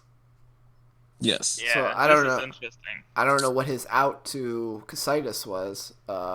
Nothing. Nothing. Not hope that he doesn't have to deal with it. Probably. Yeah. Just stop it before it happens. Maybe I don't know. Or try and we'll hope to go first against it and like have a navigation graveyard already. Yeah. Probably. Okay, so now we got Wayne Keenoff. He came in top 8 with Transcendent Crystals Crystrons. Wayne, another Crystron mage. He's always playing this deck. Wayne's the man. He loves the Crystrons too. Offerings to the Doomed was his big tech card this weekend. He was speaking about it a lot. He loves it in the deck. And the Lance too is nice. Yeah, he's sporting triples Forbidden Lance in the deck, which is actually which honestly like not a lot of decks are playing triple. Yeah, like a lot of people are playing either 1 or 2, but he went for the full 3. So like, good on him on like trying to keep his monsters alive. Yeah. I think that's fantastic right now. I like his extra side deck too. His extra deck's nice. Yeah. Well done, Wayne. Wayne's a clapper with this deck. It's his meta. Yep. Yeah. This is Wayne's time to shine. Yeah, it's super early in the metagame, which will allow him to like do shit. So yeah. Good on him. He's a good friend and always been a clapper. And I'm hoping that he does well and going forward. Yep. Chris came in top 8 as well with Ritual Beasts. There was 2 Ritual Beasts in the whole tournament and both topped. Chris and Blind Bandit won 1 came in the top 8. So if that's not telling you about how this deck could possibly be in the new meta, I don't know what is. He was playing Draw Sense high level though, so he main decked the Plasma. He side decked the Lava Golem. This is a little bit more standard, I suppose, to the old meta than what we saw from Blind Bandit, but it still looks pretty good to me. Like, I like the 3 Plasma Cosmics, always, I like the Ambush. Plasma is always going to be a really sick card in the metagame, as long as decks can support playing it. So Yep, like Shinjo points out, he was playing both both Imprisoning Mirrors, both light and dark. That's nice. Yeah. Stops Light Sworn's engine, stops Blackwings, not cold, but like it stops them from doing certain things. Yeah, stops the Alistair, stops a lot of things. Stop Alice. And also stops the other deck that's an honorable mention. Yep. Orcists. Tooney was in the top 32 with Orcus Desperado. Switcheroo is the skill. And a bunch of counter traps. Yeah, bunch of counter traps. He likes the counter trap version of this deck. The only thing why he's not playing the third Orcus return. Yeah, that's a good point. That's a good point. World Wand as well. I like the World Wand, and I like the he could easily play just 3 counter traps and then have a World Wand and a third spell card or third draw card and be good to go. Yeah. And also, the one-dimensional prison is hilarious to me. It's like the one-dimensional prison and the one debunk, and then the one divine wrath. Which, if you have some sample players, like you kind of want to be able to do that. Yeah. Give your opponent like the fear of God in them, and just be like, oh, they have a main deck debunk, or what am I going to do? Like, do they have another one? Or, oh man, they have a divine wrath. Do they have another one? You know? Yeah. It's like one of those things. Yeah, mind games. Okay, so let's go to the... Oh, congrats to Blind Bandit. You played awesome, my man. So now we'll go to the new box DLM point room, see if there's anything spicy. Francisco wins with Cristrons. Yep, he likes the lands. He decides Cyclone instead of the offerings that we saw from Wayne. Raimi played... what is this? Sorcery Conduit, Element Sabers. Again, like NaW said, I think his NaW's version of how Element Saber should be played is probably going to be the right way. This is still trying to use the old way to play the deck and just fit it into the new meta. We're in the point duel room, right? Yeah. Okay. Shiny Sophion playing Subterra, which is pretty interesting with Warlike Seapons. Where? She's not there. She's not there. It's the next. It's the second duel. Yeah. Oops, wrong one. Okay. Magpie playing No Mortal Can Resist Dark Magicians. That's kind of interesting.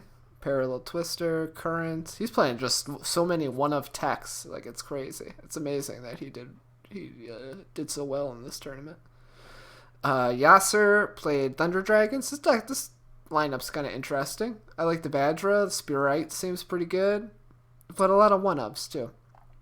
And then he has the Watt Fox as well. Yeah, the Watt Fox. Yeah. Okay. Now we'll go to the battle phase. So this was the second big tournament after the new box and the ban list. This was on Monday night. So many Dark Magicians. 8 Dark Magicians in the top 8. 4 Cyber Dragons. Well, top 32. Top 32. 4 Cyber Dragons, 4 Thunder Dragons. Now we see the decline of Element Saber. Shiranui. 1 Blue Eyes. Okay. Dark Mystery came in first place. Alright, he changed the deck. He went back to 3 Palaces. That's pretty sweet. But he's still using the Mirror Wall and the Unending Nightmare to proc his Sorcery Conduit. ASAP came in second with Baggy Sleeves Slender Dragons. Well done, ASAP, in the chat. 30 card. Oh yeah, he's clapping with that deck. Yeah, I've seen him clap in my Pro Series qualifiers. Spicy tech in the sideboard, Amaterasu. Oh yeah, Amaterasu. What do you think about this card, no? I like it. I like it because you cannot outing it. Like, let me think about how you can outing that card. You could with the Shiranui guys, the Synchros, because they're not targeting. But beside that, it's getting really difficult to out the Amaterasu. And most people said it, yeah? Yes. Yeah, because as well when this card gets Thank you for the follow, buddy. gets target by a card when it's face down, then it will be flipped up, I think. Yeah. So Raikiri can get over this because they just pop it with Raikiri. Mm-hmm. But yeah, if this card goes off, it is devastating. Absolutely devastating. Who did we see? We saw Aesir play it in my Monday tournament, I believe.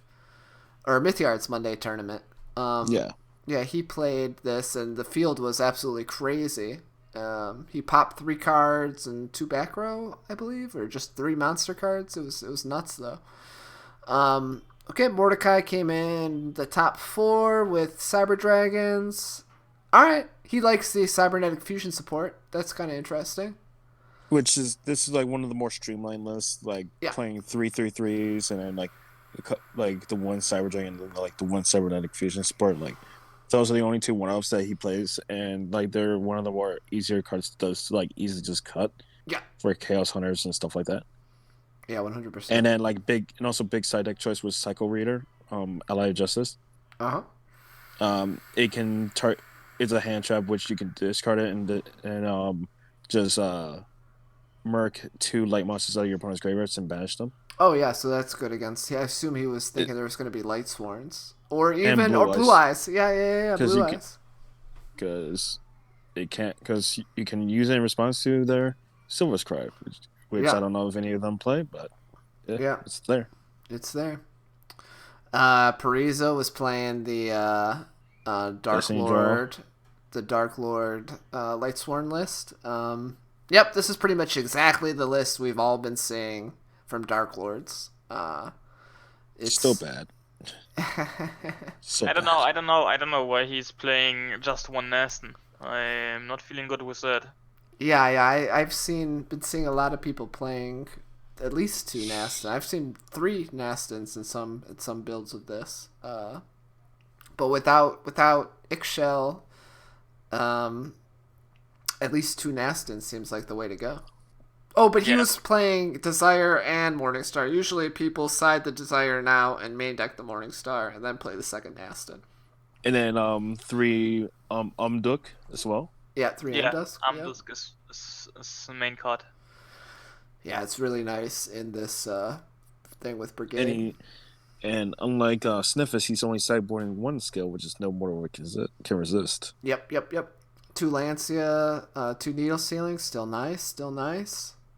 And 1 Cosmic. And then honorable mention with Sniffus. So Sniffus was also playing the Desire. He was playing 2 Naston, though, and 1 Tez, which is reasonable. Yeah. And he was playing the Ties That Bind.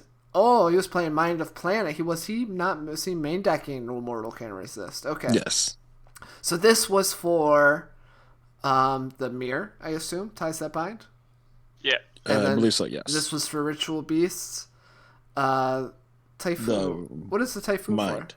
For? The Typhoon is against Dark Magicians. Okay. Yeah. And then he's the second Taz and the Lancia. Yeah, nice. Well done, Sniffus. Here's a list that I'm actually really interested about. Fatal 5? Fatal 5. So, I was talking about this with we were just like, okay, Fatal 5. Hey, Sniffus. Sniffus is in the chat. What's up, dude? Well done. Hey, Sniffus. Big fan. Congrats on the top 8. Top 8. So, Fatal 5 is a skill which lets you auto-win the game when you're able to attack if a monster attacks 5 times in 1 turn.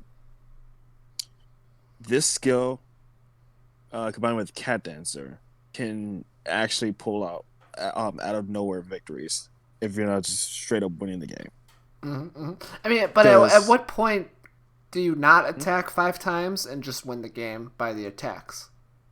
When your opponent I has can a tell bunch you, of defense. I can tell you when, but it's kind of hard if you It's play against rare, Dark but Lord. like, Go ahead, yeah. go ahead. One of you go ahead. No, Yeah, you before. can go on. You can go on. I can do it after. Okay, so yeah, there's certain games where especially when you're playing against Ritual Beast is a deck that can put up a bunch of defense out of nowhere. While in the battle phase. So between their trap card and then their monsters just tagging out for more monsters to keep themselves from dying. Yep. It can happen. What other decks? Like NaW said, Dark Lords, but he can actually attest to that more. So, Oh, go but ahead. yeah, Oh, okay. it's just it's a skill where you don't have to play Fatal 5. You can play Grit or something to help this deck stay alive for a turn. Because there's some games where it's just okay, I don't want to commit anything to board, so I will just if they don't have Brave from Neos or anything, they just will pass the turn. But if they can't get killed on the following turn by their opponent, then they just win sometimes. Yep. Hey, NaW, your turn. I would say the same with Dark Lords against Dark Lords good, but the only thing I would change is to put the skill in the side deck. Because as soon as you win one duel with the skill is not useful anymore. Yeah. Because people then will never play 3 monsters in defense. Uh-huh. So or 3 monsters, because I think you need 3 monsters, right? If a monster attacks 5 times, if a monster attacks 5 times, so the opponent needs 3 monsters on field. So it's quite hard to get that. That's why I just put it in side deck against Dark Lord one time if you won the first one. Against Ritual Beast if you won the first one. Oh, and Christians too. And Christians maybe, I don't think so, because they will put your monster on defense, so I don't think against Christians. But against Dark Lord and Ritual Beast for sure. Against Christians I think it's quite harder because they can just put the monster on defense. So yep. Yeah, but it's a good skill. Do you like this deck now? Do you like the Fatal 5 idea? Do you like the build of Lunalights? I don't like the Lunalights build on itself, how he's playing it. But it's I wouldn't play 2 Keeper. And I would play 2 Rabbits. I really like the Rabbit because you can just put something back from your grave to the field.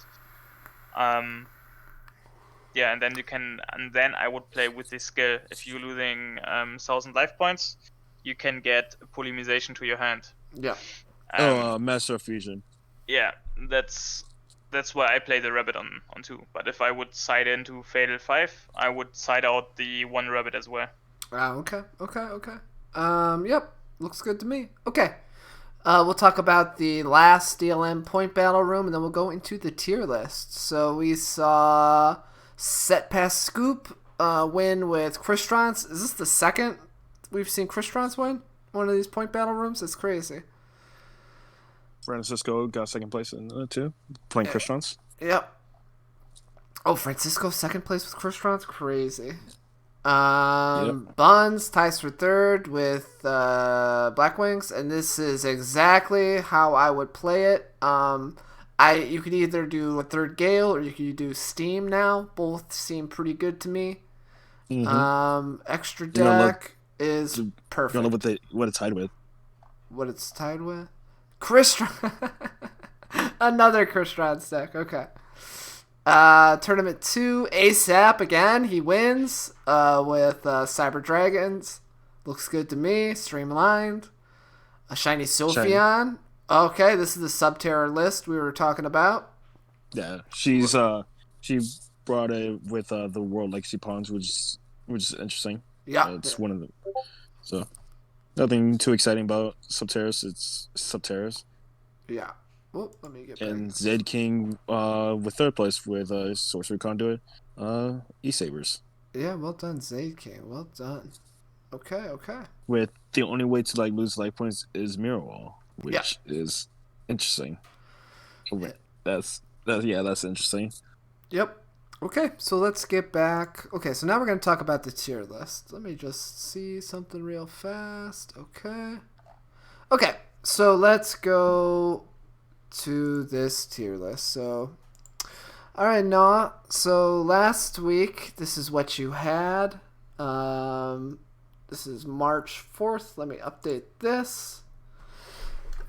Okay, so we didn't have anything at tier 1. We had a lot of decks at tier 2, though. Oh yeah. Disclaimer: Blue Eyes is not tier 1. What would I put on tier 1? No, I swear, I'll smack you. Okay, guys. It is Okay. Are you Blue ready? Eyes is not tier 1. Are you ready, guys? Okay. So, my Nothing tier is tier 1 1. right now is Cyber Dragons and Christians. I have it done. I said that. Whew. I thought I would never say that, but I did it. Whew. So yeah, I think Cyber Dragons and Christians are tier 1 in my opinion. All right. No, we're still here. The world hasn't ended, so this is looking good. Good. All right, everybody, start bringing your system down to every tournament, so you can cuck everybody, including Wayne. Oh, if Wayne Kino fearing that, no Wayne, don't want to make you angry, because right now everyone will play the nice spell in the side deck, but I think like it claps the team wars, it clapped clan wars, it claps in the tournaments, it's clapping everywhere. Like if you are a good Christian player like Wayne, you can top everything. Like Wayne just doing it. Yeah. Which version of Cyber Dragons? Trap heavy or? No. I would just play 3 of the Cyber Dragon trap, and that's it. Yeah. Okay. Not more. Then we go to the tier 2. On tier 2 we have Blue Eyes. Okay. You guys, I Gasp.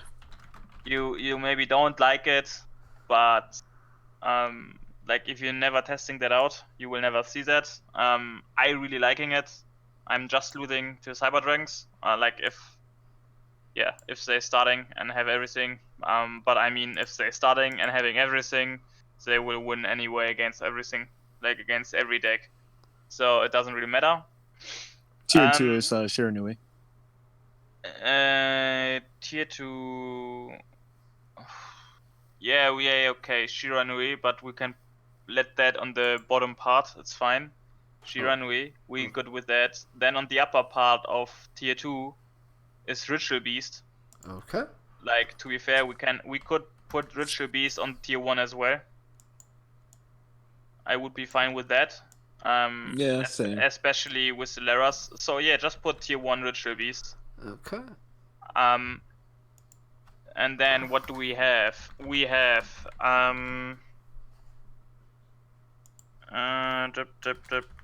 Dark Magician, Dark Lords, E-Sabers, Black Wings. I think Dark Magician would probably be like low tier 2. Yeah, lowest tier 2. Lowest. Not if I would put that on tier 2 even. I am not sure about that, but yeah. Where do you want it? No, it's fine. We can let them there. It's cool. Then we have E-Sabers as well on the lowest part of tier 2. And then we have tiers. No, we have still tier 2, I would say. But this is kind of risky to say it. I'm just testing it since 2 days, but testing it hard, like a day. Which deck? A lot of hours. Lights one Monarch. It's kind of cool deck. It's hard to say to put it on tier 2. The matchups against the most decks are really good because you can stall. and then you can make a good push. But we leave it like it is right now. We don't adding that. I just would add on tier 3 Lunar Lights and Yeah, Lunalights would definitely tier 3. Are you putting Yeah. Dark Lords on tier 2? no tier 3. Okay, am I correct? Oh, Blue no, I Eyes, was- Blue I Eyes, was just ripping Shiranui, off East the tier Sabers, list. and Dark Magician. If For it was tier me, two. I'll No, probably Dark rip- Magician tier 2 is correct. Tier 1 Cyber Dragon's Christian Ritual Beast. Blue Eye Shira, East Saber's Dark Magician tier 2, and tier 3 Blake Wings and Lunar Lights. Lunalights. Lunar Luna. Lights. Luna. Then like high potential is Orcust and yeah. Yeah. Okay, this is it, boys. Yeah, Dark Magicians or Dark Lords. Like Sniffers, like really now you are like, in my opinion, you're one of the best Dark Lord player. But just tell me your mind about really your mind. I mean, I know you're loving Dark Lords, but besides that, what do you think about Dark Lord? Because I don't know if you've been at the stream at the beginning. I just said the missing of the draw power is just really hard because you cannot draw into your contact or banishment anymore. You have to do something with your 4 cards or 5 cards in your hand in the first turn. So Glad Beasts. You Yeah. put Glad Beasts on the tier list? oh yeah, put it on tier 3.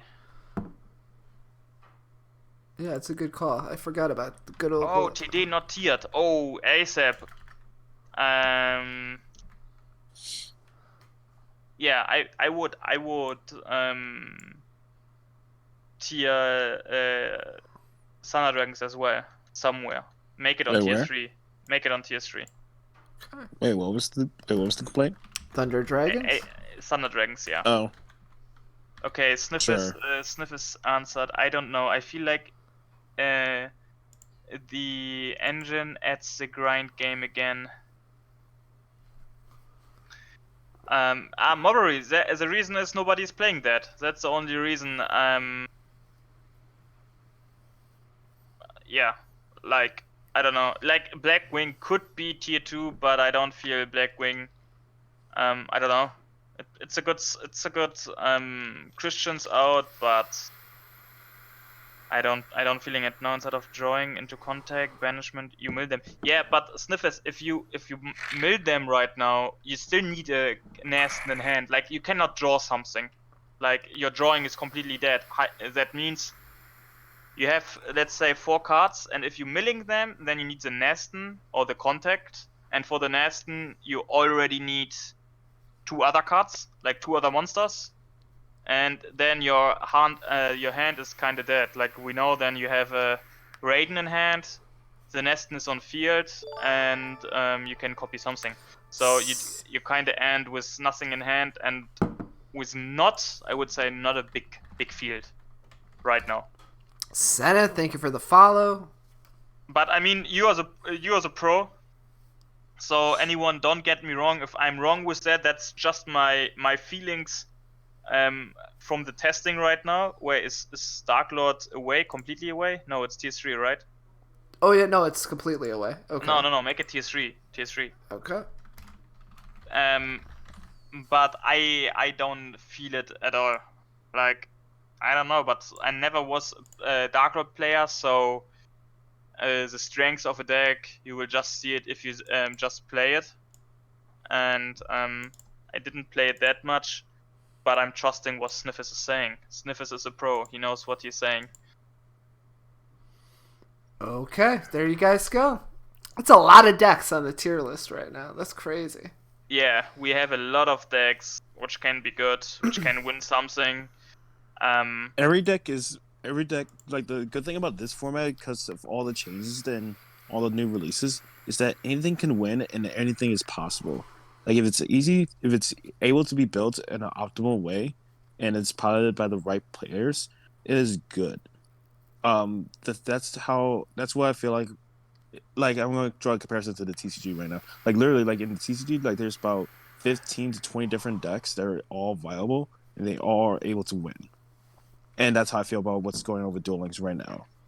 Because Sealed Tombs got nerfed because of all these oppressive style decks. Because, like, last format, it was so oppressive to the point where people were like, please just nerf everything, like nuclear bomb this metagame, just so we can actually have time to like breathe. Like the KC Cup was so just like, if you like, it was awful. It was boring. Like it was from the games from what I played and from what I've heard from other people, nobody was having any fun. Like like the KC Cup is not about. But who has fun on KC Cup, bro? Nobody. Exactly, but I mean, like in the beginning of it, like at the beginning of the KC Cup, people are having fun, but like, you know what I mean? Yeah. But okay, what's our deck to bring this weekend, NaW? So, man, if you are a lucky Kakaroni, then you can bring Cyber Dragons, because as well in Cyber Dragons, if you are lucky and opening the combos, or you just go second and have the answers, you are fine to go. And it's really hard to side against the deck, because what can you side if you're going second against the deck? Like literally, there's just Cosmic to hit the right cards, but there's nothing like, oh yeah, that's the perfect side deck card to kill the deck. the only cards I can actually see that are actually good against Cyber Dragons are like Hatronade and System Down. Like, but really, like if you System Down them, they could just like cybernetic fusion and like make a like a Cyber Engine or something. I don't know. Yep. Because which honestly, like if you're going into System Down them, you better be able to win that turn. Yeah. Go ahead, NaW. Yeah, then like, but this is kind of true ASAP. Just drop a Junzo at them and they will cry. Yeah. They won't let you to summon a Junzo. They will pop you everything before. Cyber Dragons, kind of risky. I'm not gonna think that they are gonna win the MCS. If so, the guy would be really lucky. Because in the end, It doesn't even matter. yeah, I mean, in the end, it will be more important when does he get his luck. Like, if he gets his luck in the last 4 matches in the top card, then of course he will win the tournament.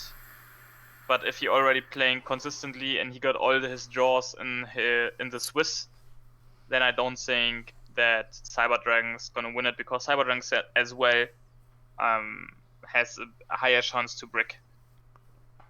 Then of course, if you are really good with Ritual Beast, and I mean really good, then of course bring Ritual Beast, because there's not a big change of it, and it's really good in the meta right now. And of course Christians, if you are good with Christians, and he as well, if you are really good with Christians. If then you're Wayne Knopf, I would definitely bring Christians. Yes. And if you don't play one of these decks like Christians or Ritual Beasts, then it's fine. Just bring Blue Eyes and you will be Gucci as well. I also recommend Lightsworn Journey. You just need the reps for it with the deck. And play Black Rose Dragon. You're extra. What about pure Lightsworns? Not in the tier No. list, yeah? No. It's Lightsworns is a pure engine at the moment. Nothing more, nothing less.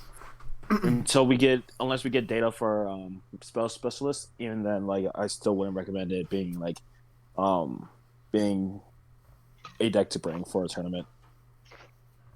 It will be a combo. It will be just an engine and not more. Yeah. Like, from my testing, like, I've tried playing Lightsworns against all these meta decks, or like other decks I expected to play against, and I'm just like, nope, dismissed. Yeah. Legendary Beast I can see as a high potential. No. Minimum no? on the list. Well, I said high Like, potential, I was not like testing. on the list. I was testing it, and if you don't play any back row hate, they're gonna win. And if people like, okay, wait, what could I say about the top 4? Like, the top 4 of the MCS could be, in my opinion, it could be Blue Eyes, it could be Gladiators. I don't think Blackwing. I don't think Shira. Maybe Dark Magician. Maybe Dark Magician. And Ritual Beast and Christians. That should be the decks and of course Hybrid ranks. I think Hybrid ranks as well. But yeah, everything else besides that, I don't think so. Yeah, all right, boys. There you go. That's our tier list for the week. These are all the decks you should be bringing. Practice, prepare, get ready for this MCS. And the Meta Weekly that's tonight, and It's tomorrow, I think. Oh, the Meta Weekly's tomorrow, and then the giveaways tonight. Yeah. But yeah, I definitely would keep a close eye on the 2 tournaments that are going on tonight and tomorrow, and then isn't DLE doing a tournament on Friday? Or no? Are they? I don't know. I don't pay attention to them. Yeah, I don't think so. Yeah, that's good looking as well. So just important for you guys, don't look what other players is doing, right? Well, at least look at the trends. Yeah, just look on the trends, but the best thing, if you practice every deck by yourself, and I mean, I'm doing nothing else, I'm just practicing the duels, and in the end I have an overview with which deck I feel most confident, and this is the most important thing. You have to be confident with your deck, and you have to trust your deck. It sounds a bit shit, because how can I trust a card game? When there's so much RNG and variance. Yeah, just trusting. You have to trust in the deck, which combo pieces you can have to win the duel and all the stuff. And trust me, you will get them. But yeah, don't copy just every deck you're gonna see. Just test them against every meta deck. Test 5 to 10 duels, and then you will see an overview against which card you're gonna lose. For example, if I play Blue Eyes and I play a lot of games against Cyber Dragons, I know I will lose against the trap first turn. So then in my mind I know, okay, I need something in the side deck going second against the trap. So, and you will do that with all other decks, and you will find decks where you say, okay, I don't need side deck cards, and okay, against this deck I need side deck cards. But the most important thing is, go test, take a friend, and take some time, 1 hour, test all the meta decks, and then you will see for yourself which deck is good and which deck is not good. And I mean, it should be good for your personal preference. For myself, for example, when Dark Lord was tier 1, I cannot play Dark Lord because I'm a defensive player. I like traps, so I have to find something which can compete with Dark Lord, but with more traps. And guys, you have to do the same. Just testing, and you will find the perfect deck for you. Mm-hmm. And for me, when E-Sabers were just on the rage, my certain techs, I was playing E-Sabers in itself, but I wanted that little extra oomph in the mirror matches. So whereas some people were playing Wall of Deeps, I started playing it a little bit later on when I should have been playing it in the main deck instead of in the side. But I was also playing Ledgerman of Ledgerman, or whatever it's called. It's a spell card where you just take the top 3 cards, you banish them face down, and you get them after 3 turns. Because the matches are going to go long. That's no doubt about that, especially in the mirror matches. And being able to have a draw 3, a delayed draw 3 it can be super clutch. Because it refuels all the resources that you probably just expended in over those last 3 turns. So yeah, might be, and as well on the guys who are here as well, if you want to find any spicy tech cards, because most people think, how could anyone find in thousands of cards a tech card? When you're dueling a lot and you're testing a lot, right? And you find something like, oh, I need a card which can discard cards from my hand to do something. So you can just go into your game and write down in the search bar discard, and they will find every card which has a discard, the word discard in the text. So you just have to find something what you need.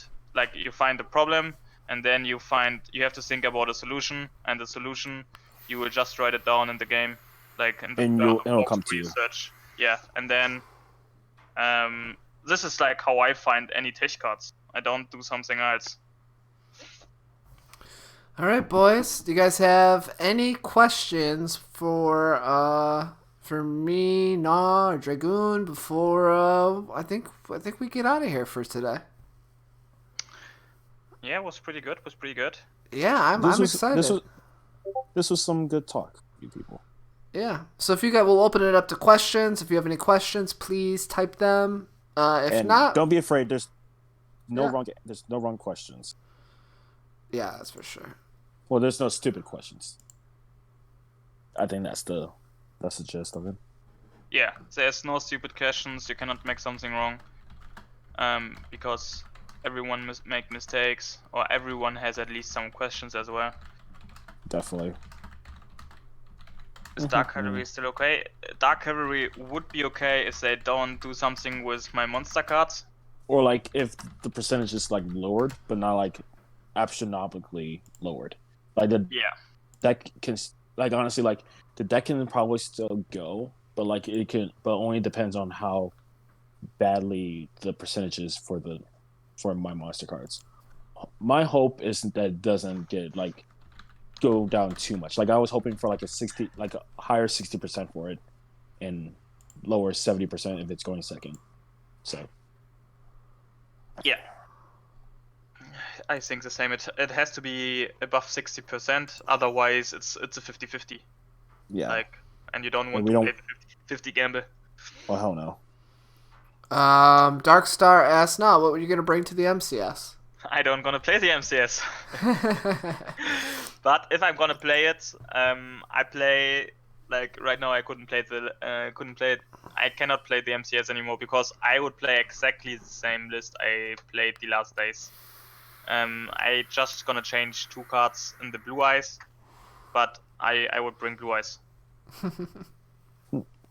Oh, why does it take Konami 3 weeks to implement the ban list? Because I think Konami likes to be lazy. No, I don't think it's about lazy. Because we saw it right now on the box as well. They made some big brain moves with as well what's called with the box, what they bring out, what they're gonna ban. They make big brain things.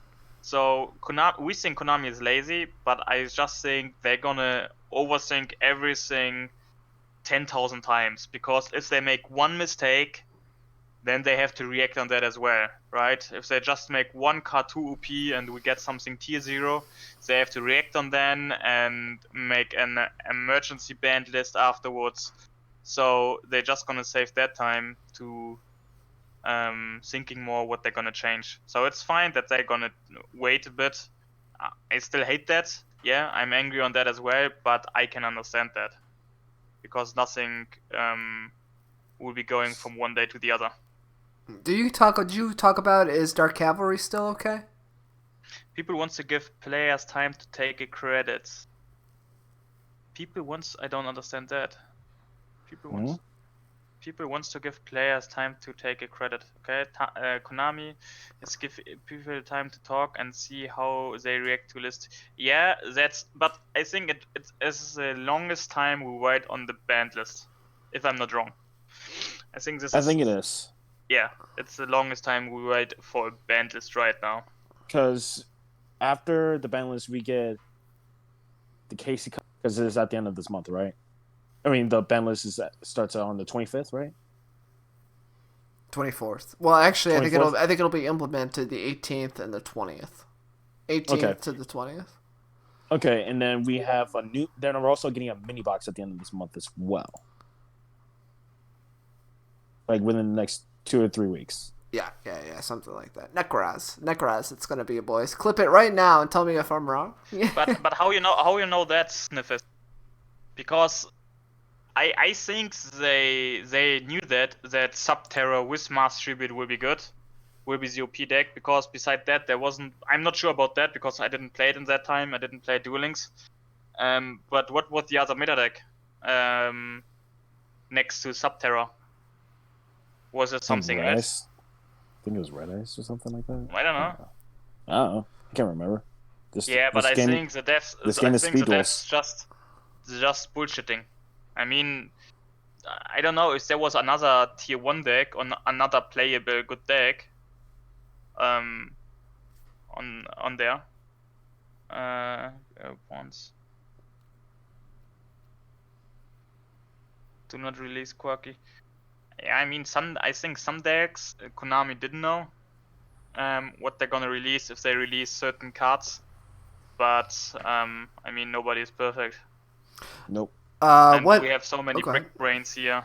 So it's fine if we getting some other decks and Duel Links didn't know about that or didn't thought about that. What are good cards for Ritual Beasts to deal with Maiden and Spirit? Oh, Maiden. Oh, guys, don't Maiden lose like me. Prisonnier. Don't lose like me in the finals. Just attack with the Ultra Appeal into the Maiden, and they cannot negate that. So it will just go away, and you're gonna win the duel. I made the same mistake. Do not release Kalaki. Red Eyes. All right, boys. I think that's I it. think we're good. So I will post this tier list in the Discord. Make sure you guys are all a part of the Discord. So many tournaments. Make sure that you sign up for all the tournaments so you can get your practice in for the MCS if you're playing in the MCS. We have a tournament right after this podcast, so make sure you join the Discord. Go to tournament signups. We have a tournament right after this podcast. We have a tournament tomorrow at 8 a.m. EST, a tournament on Friday at 8 a.m. EST, and a I will tournament not be on playing the tournament after this podcast because I'm going to bed. and a tournament on Sunday at 5 p.m. EST. So make sure you join and sign up for all of them. All right. Yes, sir. So we are Adventure coming at the very end. Yeah, coming at the very end. Better late than never, I suppose. Fashionably late as usual, you know what I'm saying? Oh, are Subterrors any good now? No. They're okay, but I don't like them. They're as decent as my ex-girlfriend. I think they brick. I think they're bricky. All right. Yeah. All right, boys. I love ya. We'll see you tomorrow. Peace. Yep. Peace out, guys. Peace. All right, boys. Good job. Good job. Good job. I'm thinking about tacos I'm thinking for tacos for this right now. What'd you say? I'm thinking tacos right now. Go for it, my man. Go for it. Like I think the taco place that delivers is open right now, but I'm not sure yet. L to the yeah. Dude, like if they're open, bro, I'm ordering like 4 steak tacos.